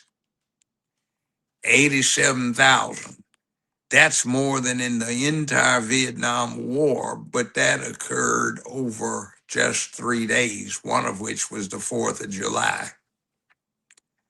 So it was widespread bloodshed. Um, More people died in the American Civil War than have died in all of the rest of the wars the U.S. has been in combined. Now, image, lack of truth. What is this where we had these characters talking about the crime of what's being done off of the Venezuelan coast, sinking these drug running ships, right? And who gave Trump authority to do this? You've heard this, right? Okay, well, if you weren't ignorant and you've read the Constitution, Article 1, Section 8 says it shall be the duty and responsibility of the commander in chief and armed services of the United States to pursue, eradicate, and suppress piracy wherever found in the world. That's part of the Marine Corps hymn. From the halls of Montezuma, that's the Spanish, well, that's the Mexican American War, to the shores of Tripoli, referring to what happened at the early part of the 19th century when they were fighting Barbary pirates. Okay. You do not need a declaration of war to oppose, suppress, and eradicate piracy. Further, in Article 1, Section 8, it says it's also the duty and responsibility of the commander in chief and the armed forces of the United States to, quote, enforce the law of nations, unquote. Now, Article 6 of the Constitution says ratified treaties are part of the supreme law of the land, along with the Constitution itself. And part of that body of ratified treaties includes quite a number of those that we have engaged in with other parties and around the world that declare the high seas traffic in narcotics to be a crime, also to be acts of piracy. So we don't need a declaration of war. We don't need anybody to say go for it. Somebody has a constitutional mandate and an assigned duty to pursue, suppress, and eradicate piracy, and enforce the law of nations. And it's clear what that amounts to. In addition to that, we have what's known as the Monroe Doctrine, which has been effective for almost 200 years. So there are mandates in this that when the ignorant want to inflame you, start talking about what the boogeyman's doing. And what you might want to look at is, let me read the U.S. Constitution. It takes the average high school graduate about 15 minutes. It's not long at all. So read it. You'll see a lot of this stuff that the far left press, the Democratic Party, and the woke folk want to attack somebody about it, or things that are required or allowed under the Constitution. I asked you a little bit about this before, but when you think back to when you were a student and you were pushing for the black to take over Negro, you were like, we're not Negro. That's a Spanish word. We need our own word. We need our own power when it comes to this. What would you say you would want to see as far as moving on from that point in present day? How would It, it someone? had it Mhm. had other bases. Can you see Negro power? No, black power. I'm Negro and I'm proud. No, I'm black and I'm proud. It's got a ring to it. That transition came from 1965 to 66. Then they started It talking about didn't sound Afro American right.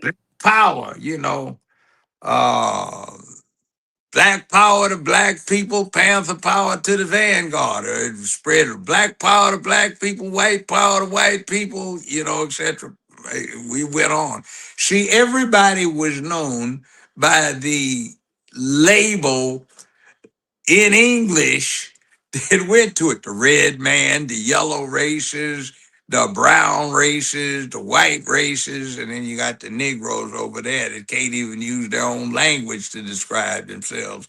So that kind of went there. And it wasn't a thing, it was just being proud of self, overcoming this disdain that had been put in heads by even ourselves. We used to have a phrase: if you're white, you're all white, all right. If you're yellow, you're mellow. If you're brown, stick around. If you're black, get back. If you went over to, there's a certain pub near Howard University, it may still be there, but they had that written on a banner in this pub, and it had been there since the 1930s, I was told. But anyway, it may still be there, it may not be. See, we spread a lot of that all around. Negroes and flies, I do despise. If I had to make a choice, I think I'd pick flies. That was a black saying. So you would say your motivations weren't really as political as they are now. They still were pretty political back then. Well, yeah, it was about power. See, we got mildly embarrassed by the civil rights movement.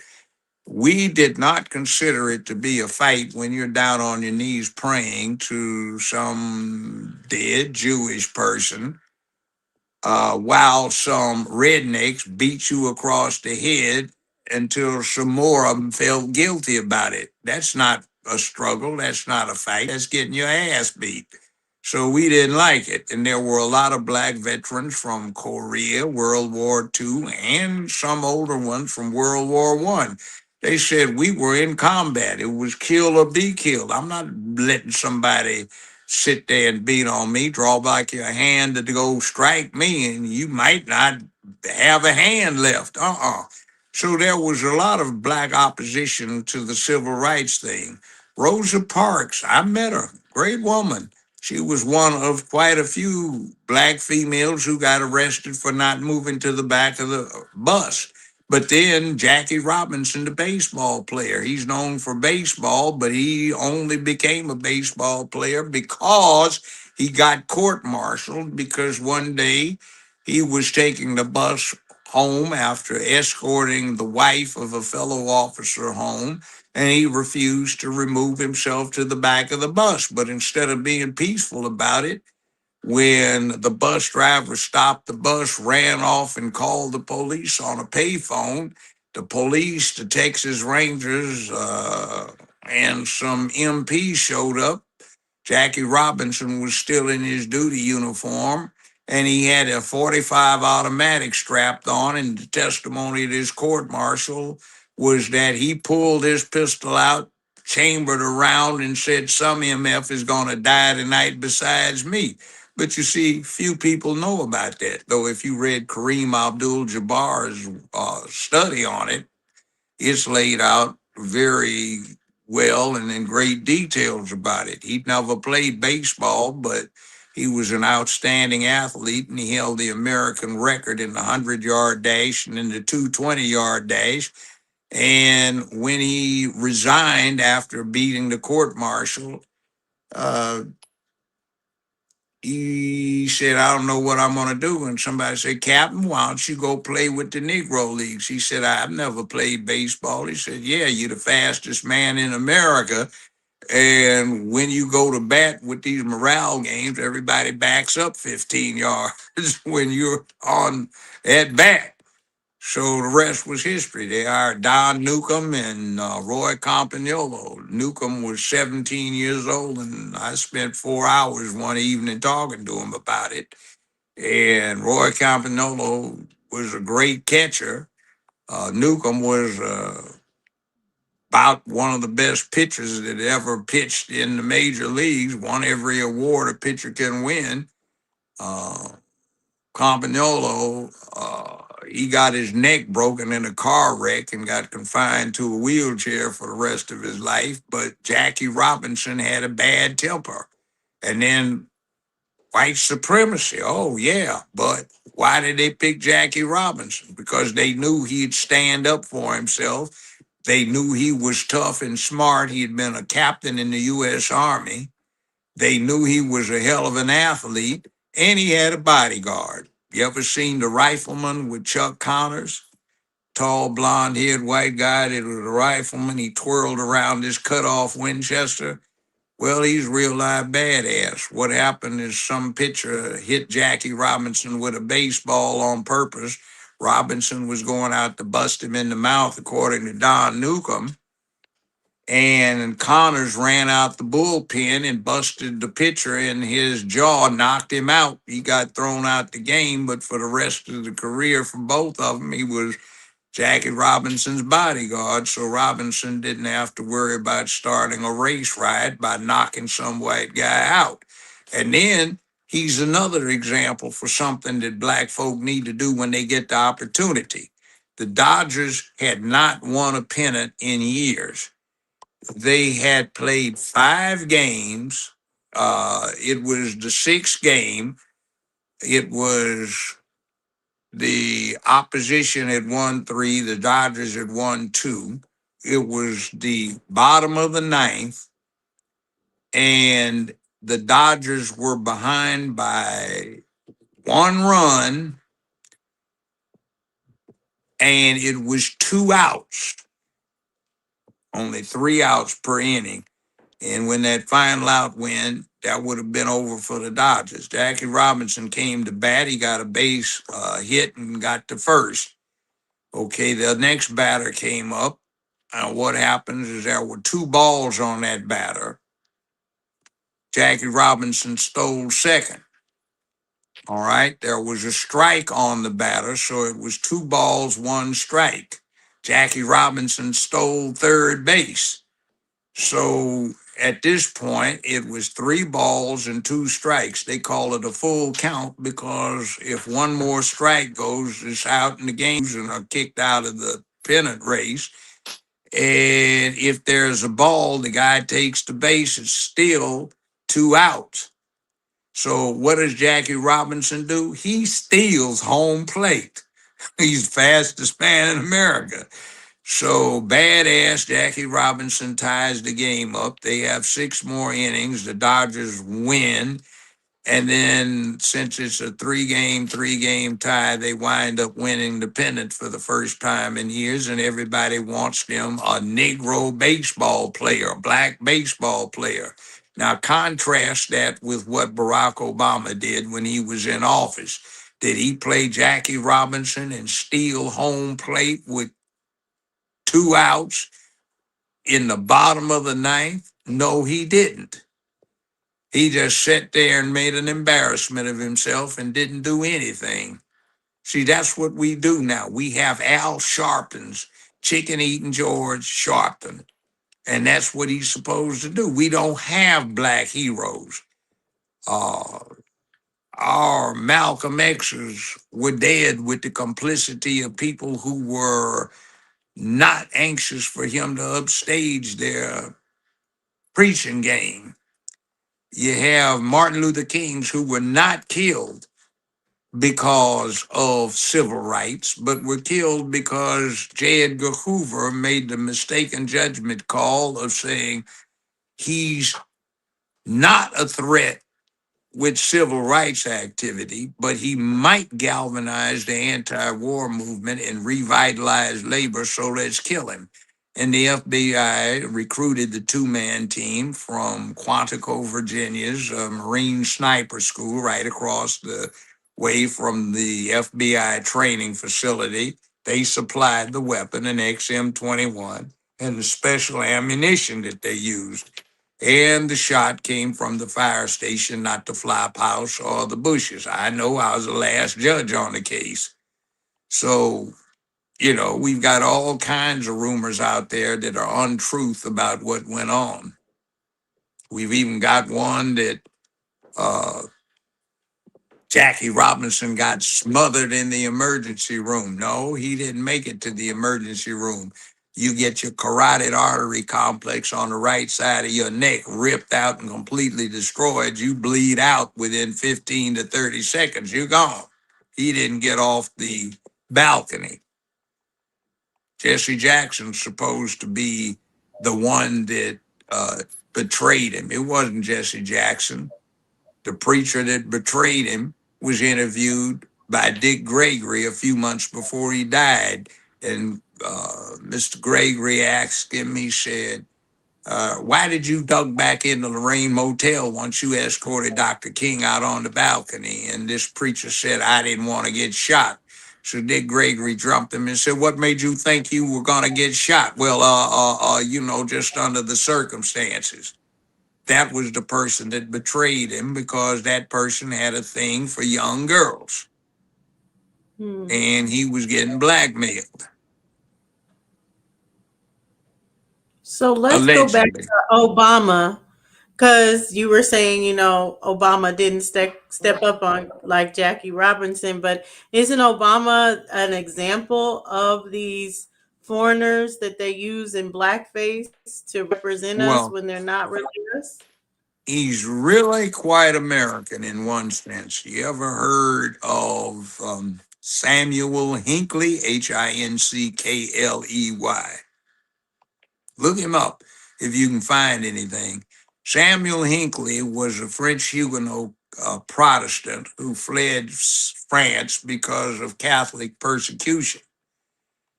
He became an indentured servant and he came over to America and he had some children. And his descendants were interesting because 7 of his direct descendants were U.S. presidents, several were U.S. senators, one was a U.S. vice president, quite a few were American governors, including one who was the running mate of a certain presidential campaigner, and there are quite a few billionaires. Billionaires that is kin in this picture is Warren Buffett. One of the presidents was George Herbert Walker Bush. One of the other presidents was George Walker Bush. The vice president was the now late Dick Cheney, recently late Dick Cheney. And the other person is Barack Obama, who was blood kin cousin to the Bushes and Cheney and to Warren Buffett through his mother. And you see, this is what you're looking at right here. That's the genealogy.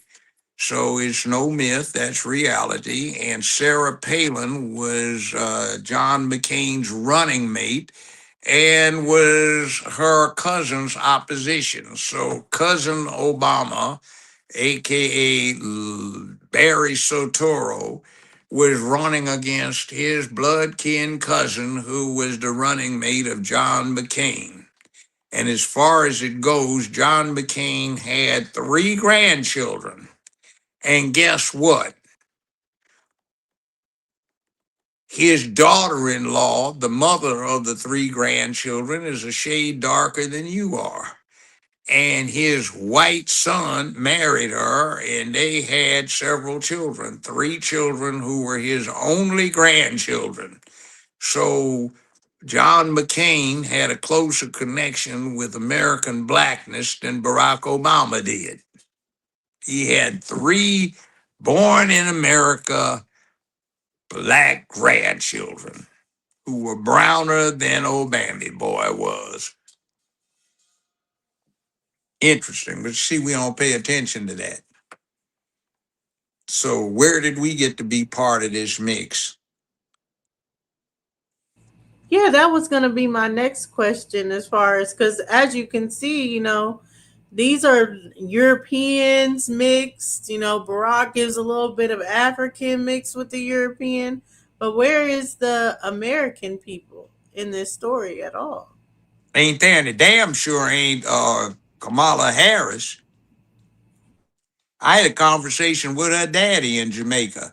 He said he was a mix of Irish and Hindu. He said, I don't have any black in me. And remember, little black Sambo was not African, he was Indian. Hindu. And Candace Owens exposed her lie. She was posing next to this black woman that was supposed to be her grandmother. And Candace let me look at the affidavits. Miss Candace Owens Farmer, her ladyship, allowed me to look at the affidavits from this collection of Jamaican women saying, we knew that woman. She was high bright and she died 4 years before Kamala was born. So she's lying. That is not who that was. That was fake. So Kamala is Hindu with a little Irish in her, I guess, through her daddy. Right. She doesn't have any black African in her, no how, no way, except very remotely No because American, everybody's no from out of Jamaican, Africa. nothing. Right. And by the way, a friend of mine who is a retired DEA agent, he is a brother. He's got a very blonde, blue-haired wife, blue-eyed wife. And guess where she's a citizen of? Jamaica. Her parents were born in Jamaica, as was her, and she's a member of the royal family remotely. So if you go to Jamaica and you go to uh St. Elizabeth Parish, you will find a lot of high bright and white people, and you will hear somebody speaking patois and turn around and there's somebody Chinese standing there because it was part of the British Empire, the British Commonwealth, and they have people who live in Jamaica who came from Hong Kong, Singapore, Kenya, who came from Australia, New Zealand, South Africa, all kinds of places. Brought in for labor at first, so these like No, people. this woman who I am acquainted with, and she's got a beautiful daughter, drop dead gorgeous daughter.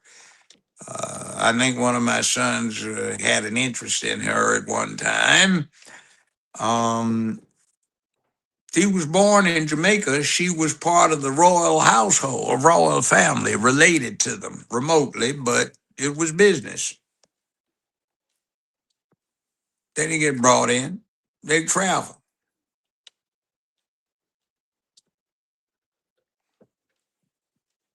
And Jamaica's interesting. I had to write a letter of recommendation, pull some strings to get the prime minister's chauffeur a visa to be allowed to leave Jamaica to visit his son who was in university in New York. He was 67 years old and they didn't want to let him leave. See, my ex, she's a beautiful woman. She put on a lot of bling when she traveled. I tell her not to attract too much attention. We leave the country and James Bond types would come up. I said, "Your passport, where are you from?" "It's my wife, man. Who are you?" And see, when we'd go, we'd be guarded by the Maroons. That's the equivalent of their Secret Service. Those big brothers stuff if you interfering with the guests of the country. So, they'd get out the way. We'd get the VIP treatment. Yeah, that is interesting as far as what was going on with that. You Um, see, that's because someone else. Negroes wanted this so badly that they took this great desire and they made it real in their minds. Hmm. Someone said one of our other problems are the immigrants that are in office, immigrants that have Yes.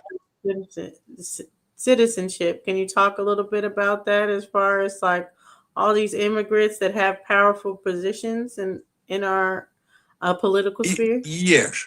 See, birthright citizen, let's stop citizenship. Let's start with that very quickly. That was designed to overturn some still active language at the time from the Dred Scott case that said essentially Negroes, colored, black folk could not be citizens of the United States.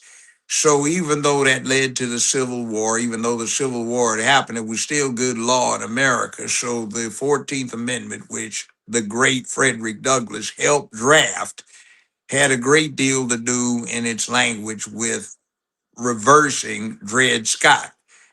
It never was intended to be applied to other things, like the 15th Amendment, for example, was set up to deal with setting the ground level, the landscape level for the former black slave. But the 15th Amendment got put to the greatest use in the country's history to empower corporations, fictional people. So the amendment was intended for one thing and it's used for another when it comes to the 15th, not even live people, but fictional people. And the 14th was intended to benefit slave descendants and former slaves. And it's obsolete because those conditions don't apply anymore. But now it's being used for anchor babies for illegal people who have broken the law. And the doctrine is an old one that should apply. It's called the Wong Sun Doctrine, Wongsun. And what it's about is it comes out of San Francisco. It deals with some Chinese tongs, those are gangs. And the principle that the Supreme Court set forth was the fruit of the poisonous tree is just as poisonous as the fruit and cannot be used. In other words, if you have an illegal search and seizure, then anything that comes out of that is impermissible as evidence. So if you broke the law getting into the United States, crime should not pay by allowing you to stay here by just simply enjoying yourself having sex and get. Now, all this stuff about sanctuary city and all this nonsense you hear in the back and forth is wrong for the most part because there is a long-standing statute. It is Title 8, Section 1324, and it makes all of that setting up a sanctuary city a felony. So, and it does not excuse official status either. So somebody just needs to banish their ignorance of the law and enforce it. There you go. So,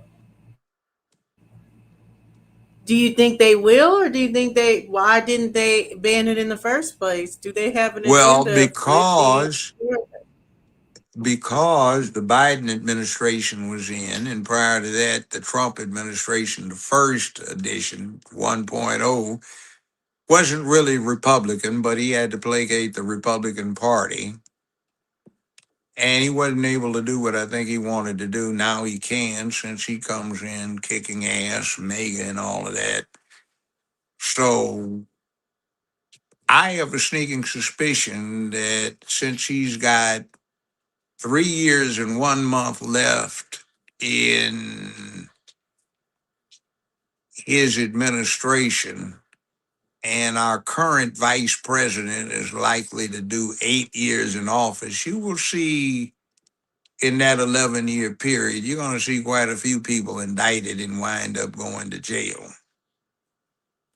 I think Tish James will be, Fannie Willis is going to be, I think some others are going to be.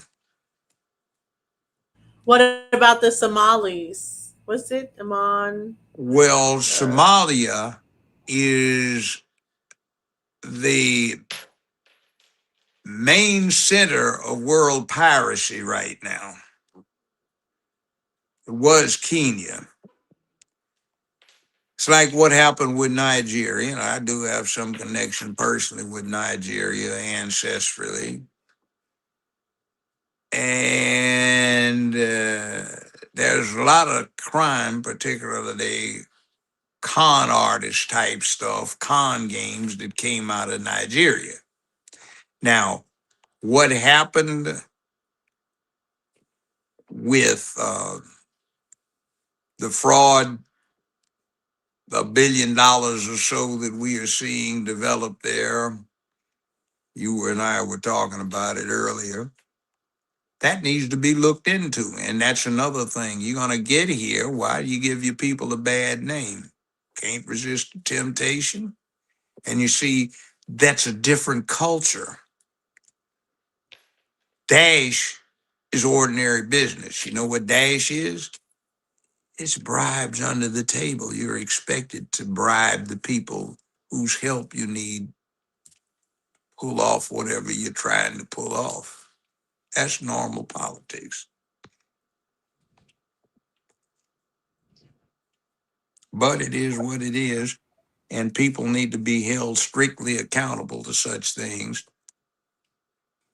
I know people who have been here for decades trying to become citizens, doing it the right way, and every single thing that came up slightly questionable, they got held up. So why was the rush to let these people in so quickly? Well, I think I know what it is. Article 1 of the Constitution says every 10 years there shall be a census conducted, the primary purpose of which is to apportion representation in the House of Representatives in Congress. So I participated in 6 census takings as an adult. And the last one in 2020 was the first and only one where I was not asked my status as a citizen, nor though the status of my parents. And that was so that these people could be counted, so California would not lose congressional representation, nor would Illinois, New Jersey, and New York. And the interesting thing about it is these people just being counted with no differentiation as to whether they're citizens or not. California would have picked up extra congressmen or maintained the ones they had, but the people that were being counted in part could not vote.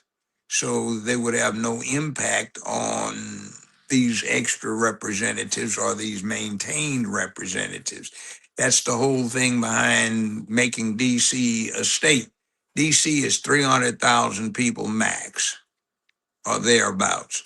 So why should they get two senators and two voting congressmen? It's ridiculous. If they want them to vote, they can cede the District of Columbia outside of the Capitol Mall back to Maryland, and they can vote in Maryland and have representatives in the House who can vote and participate in the selection of two U.S. senators. That's all they need to do. They do not need to give this far left an additional advantage for having a medium-sized town able to have two senatorial and two House votes. It's a game. And see if Kamala Imhoff, Harris Imhoff, Mrs. Imhoff, had gotten elected or selected by the Electoral College. Under the Constitution and American laws, the President of the United States can declare a person or a group of persons to be political refugees and grant them political asylum. And they can make the date of the effective asylum retroactive. So if Kamala had gotten in, she could have made that date January 2020. So there is an interesting thing that kicks in under American law. If you're in an asylum status, you don't have to take classes, you don't have to take exams.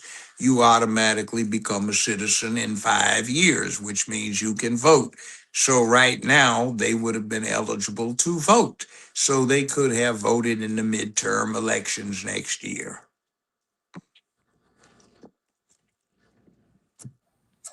But some Mm, people would willingly risk Americans getting blown up, killed, mutilated, so they could get a political advantage. right.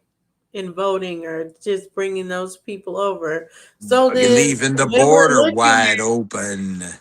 right, when we're looking at who's for us, who's really looking for out for just the American people, like where should we be looking for people that really want to engage in our interests? That's it. We don't ask, remember? Why should I vote for you? Somebody comes back and tells you they're a black woman, so that's why you should vote for them. Wait a minute. What about your policy on the border? What about you letting this rainbow theology take over our schools and systems when you can't put a cross up, a Jewish star up, an Islamic crescent, etc. up, but you can put up the rainbow? What about that? When are you guys going to decide how much face hair a guy can have and still go pee in the girls' bathroom with the girls?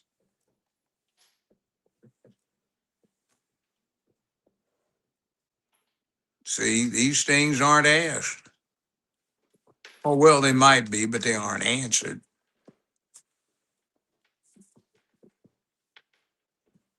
No, that's true. Okay. They aren't answered as far as it.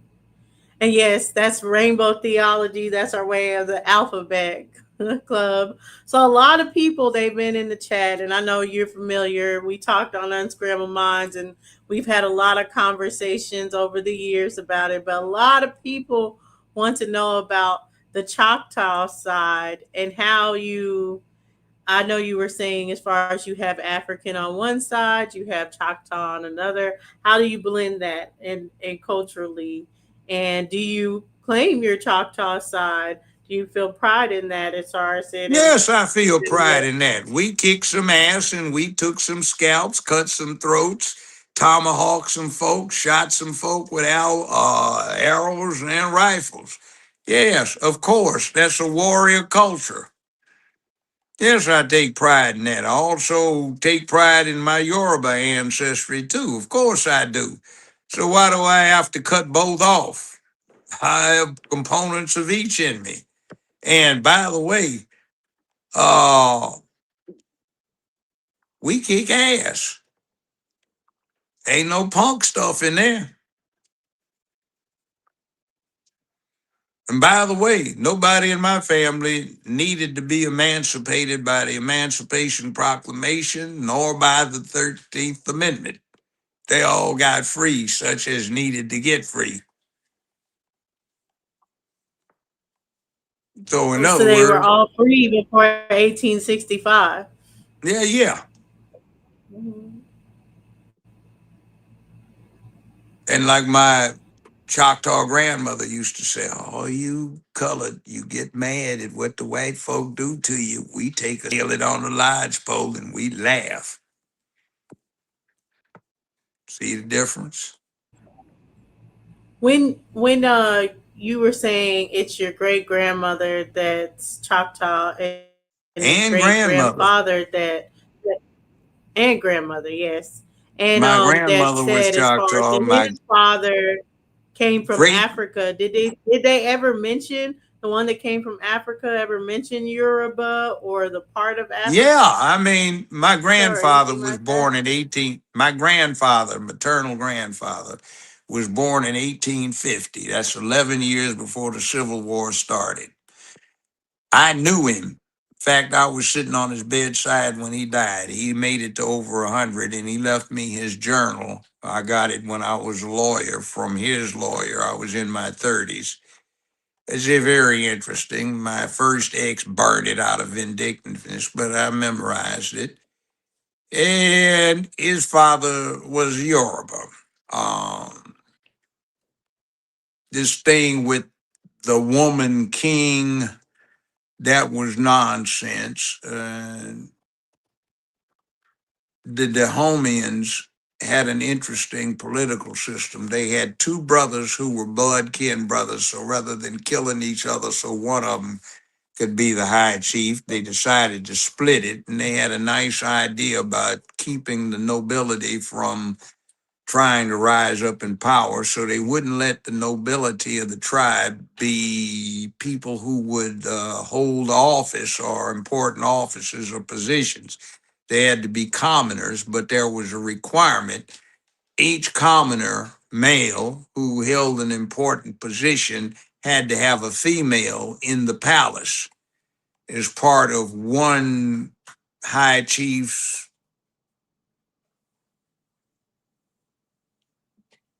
sereglo or harem or the other.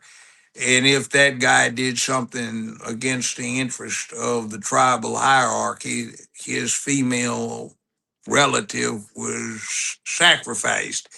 And the other thing was is they gave the female relative veto power over whatever her male relative was doing for the hierarchy. So it was an interesting thing. They got a lot of money from the Dutch and the English to finance what they did. So I don't buy that BS from a woman king. And the warrior ethic was always taught to me and everybody in my family, and also on the other side as well. So it was what it was. But you said Grandfather, Dutch had a lot to do with the area as well. Did your grandfather talk about the Dutch ties to the area and how that yeah, affected he and what? did. He was an interesting individual. He and Alex Haley's grandfather practiced medicine together in Jackson, Tennessee. But before he got into medical practice, he and two uncles of mine murdered two deputy sheriffs who they thought had something to do with lynching another uncle. And That was the thing. You're supposed to be a man. Everything I got taught growing up, mother, aunts, uncle, on both sides, be a man. A man does this, man does that. Great young man. Men don't do that, young fellas. You just don't do that. That's the way a man does it. See, like I heard this many times an hour all day long. So it was a thing. Stand up even if it means your death. There are worse things than dying. And I got told often between the time you're born and the time you die is not long at all. And the interesting thing in modern terminology is you get close to the end, it's like a roll of toilet paper. The closer you get to the end, the faster it runs out. But the more deeply you think back on your life. So it'd be good to sit back in your rocking chair and be able to smile about what you've done rather than being filled with regrets, particularly those because you didn't do the manly thing and you ran or you shirked responsibility to stand up for something. See, people I know, a lot of them died violently, not for some stupid foolishness down in the hood, but for the right kind of things. Or they put themselves in harm's way for the benefit of others. Uh, you don't see any daylight at the end of your tunnel, and you can welcome hero status, uh, cleaning out the fire-breathing Gila monsters that are setting flame to the tunnel and filling it with smoke, so your people that you owe something to as an obligation can get to the end of the tunnel to the daylight and you'll be looked at as a hero. Now, I don't need to have a question. I'm me. First off, I'm me. Second off, I'm human. Third, I'm a masculine human. And fourth, I get into all of that about the ethnic stuff is just a definition. It's like I had a Bentley. Was it supposed to be black with a beige interior or a dark metallic blue with a beige interior? The color didn't make any difference. It was a Bentley. That's what counted. And see, the way we play this color thing is it's about the color black, but are you talking about a Bentley, a Rolls Royce, a Porsche, a Ferrari, or a Volkswagen? And for the way the woke folk play it, the color is more important than the car. And it doesn't work that way in life.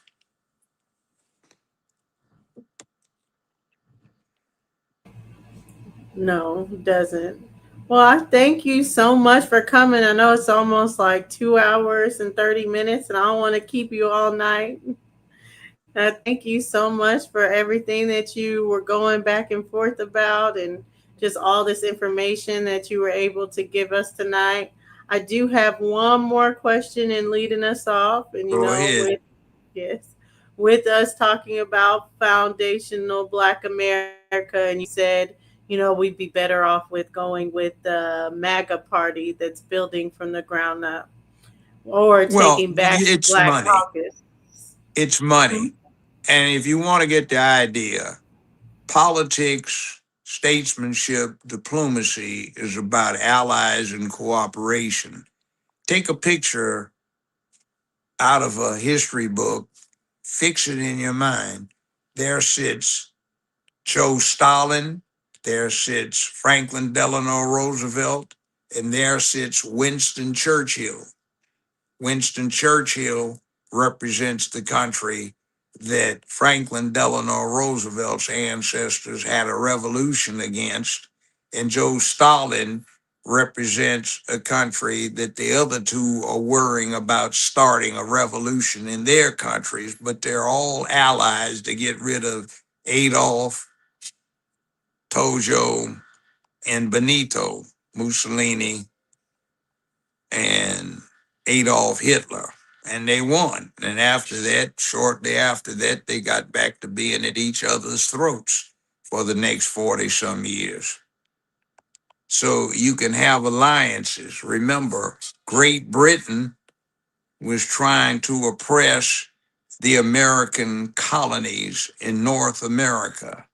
And the North Americans committed treason and seceded from Great Britain, and they won the first modern revolution and established the principles of asymmetric or guerrilla warfare.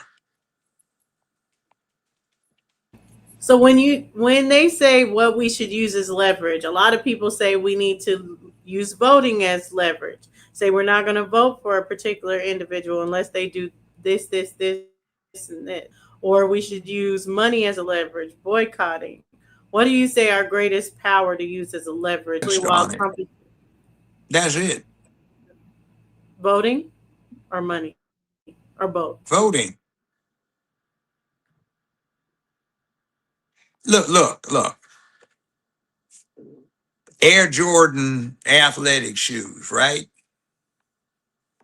Next time you're in a Nike store, pick one up and look at the label. It says made in Hanoi, Vietnam. Not just Vietnam, but Hanoi, where the Hanoi Hilton, the penitentiary was that held a lot of black soldiers, white soldiers, all kinds of American soldiers in as prisoners of war.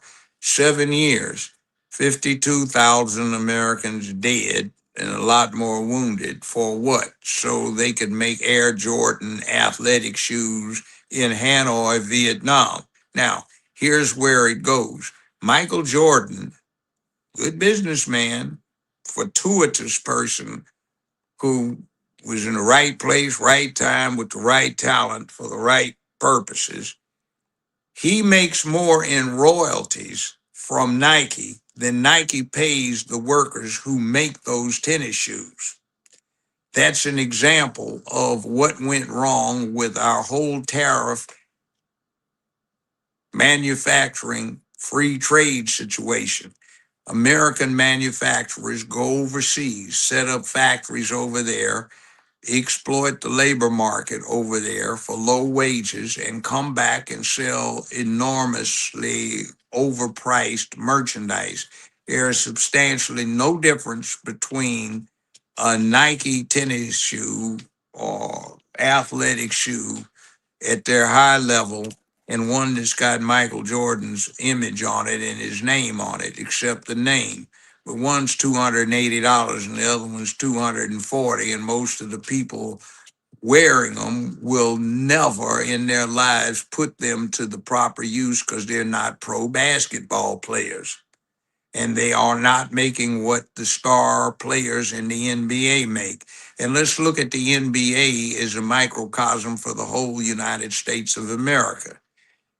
In my lifetime, one of the most racist institutions in existence in this country was the National Basketball Association. The first somebody to integrate it was Don Barksdale. Don Barksdale didn't even play basketball in high school or college. He played football at UCLA and he ran track, the high hurdles, but he was a natural athlete. So the Lakers hired him as the first black man to play in the NBA. In the same backfield, we had an interesting quarterback that had such a negative reaction from other teams that UCLA changed the name from quarterback to tailback. That was Kenny Washington. He was the first black man to play in the NFL. The Rams hired him, 1946. And we had the star halfback in the UCLA backfield.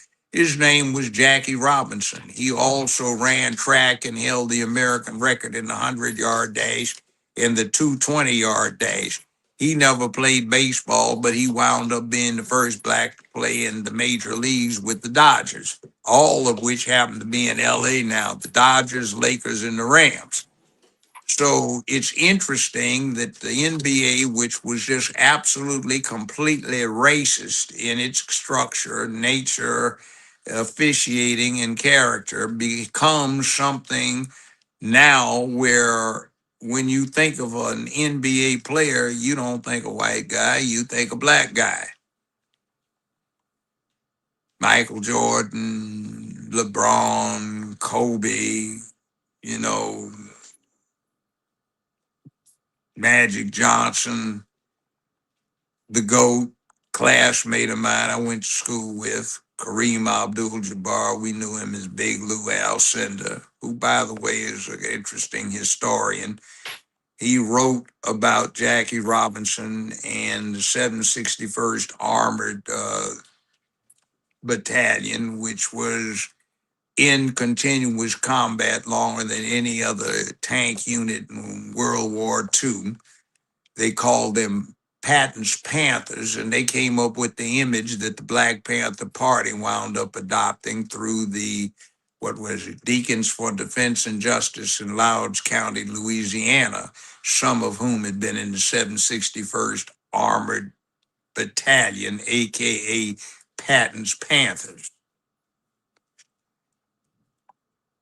So, yeah, there's all kinds of interesting stuff in here. So if the NBA can morph from being one of the most racist institutions in America to something to perceive to be one of the blackest, at least in terms of the players.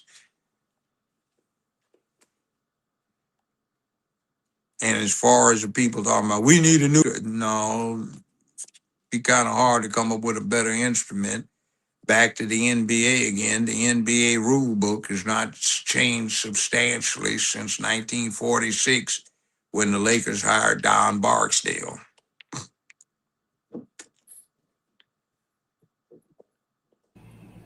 Yeah, that's awesome. And with Trump, what do you see being the most influential thing he's going to do in these next 4 years in this particular presidency? Well, let me tell you what he's doing. The country is constipated and it needs an enema and it needs a laxative. He's administering the laxative and about to stick the enema up the country's butt. And when that happens, the stuff will fly and it will smell bad and a lot of people will get upset. But it needs to be done. We have let this country slip a long way over the last half century where we have glorified dysfunction.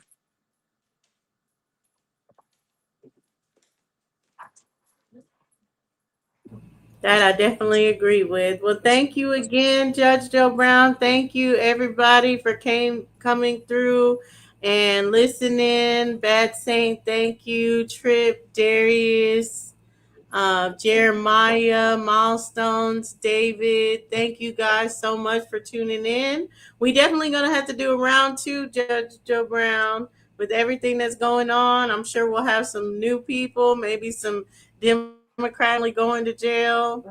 I don't know. Or the follow up with Somebody's Matthew. going to do some time. I see this in the back of my mind. Yeah. See, that was my business for a long time, was crime. And I can see the handwriting on the wall. Yes, the Anyway, writing on the wall is there. and by Thank the way, you. you Thank see you so this much for here? coming in. If you want some Yes, barbecue excellent sauce. barbecue, yeah, you can get it. You can order it on Amazon. Judge Joe Brown barbecue products. And we have a website, jjbbbq.com, Judge Joe Brown Barbecue. Go there, and we have more products than you can get through Amazon. And Tiffany Haddish is one of the sponsors and co-chef on this whole thing. Chef Damon is one of Beyonce's personal chefs. He's a real nice guy, and he runs a place, if you're in Los Angeles, called Dee's Original Takeout Grill on the corner of 79th and Western down in the LA hood, not far from where I grew up. And they're using your barbecue sauce. I have to get it. I have to get some. You'll See. like it. I came up with the old time version. He niced it up so you can get it in Sprouts and Whole Foods now, and it's good for you. Anyway, I'm out of here. Have some more Thank trouble to cause. Yes. And we'll get into more trouble in the future. Thank you again. You're quite welcome.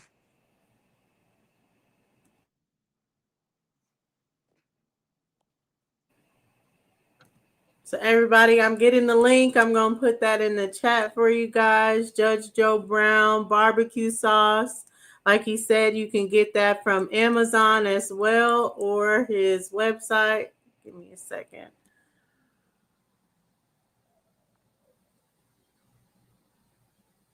And here it is on Amazon. So for sure, everybody go out and support. Get some of Judge Joe Brown's barbecue sauce. It was good. I saw a lot of y'all in the chat like, what is he saying?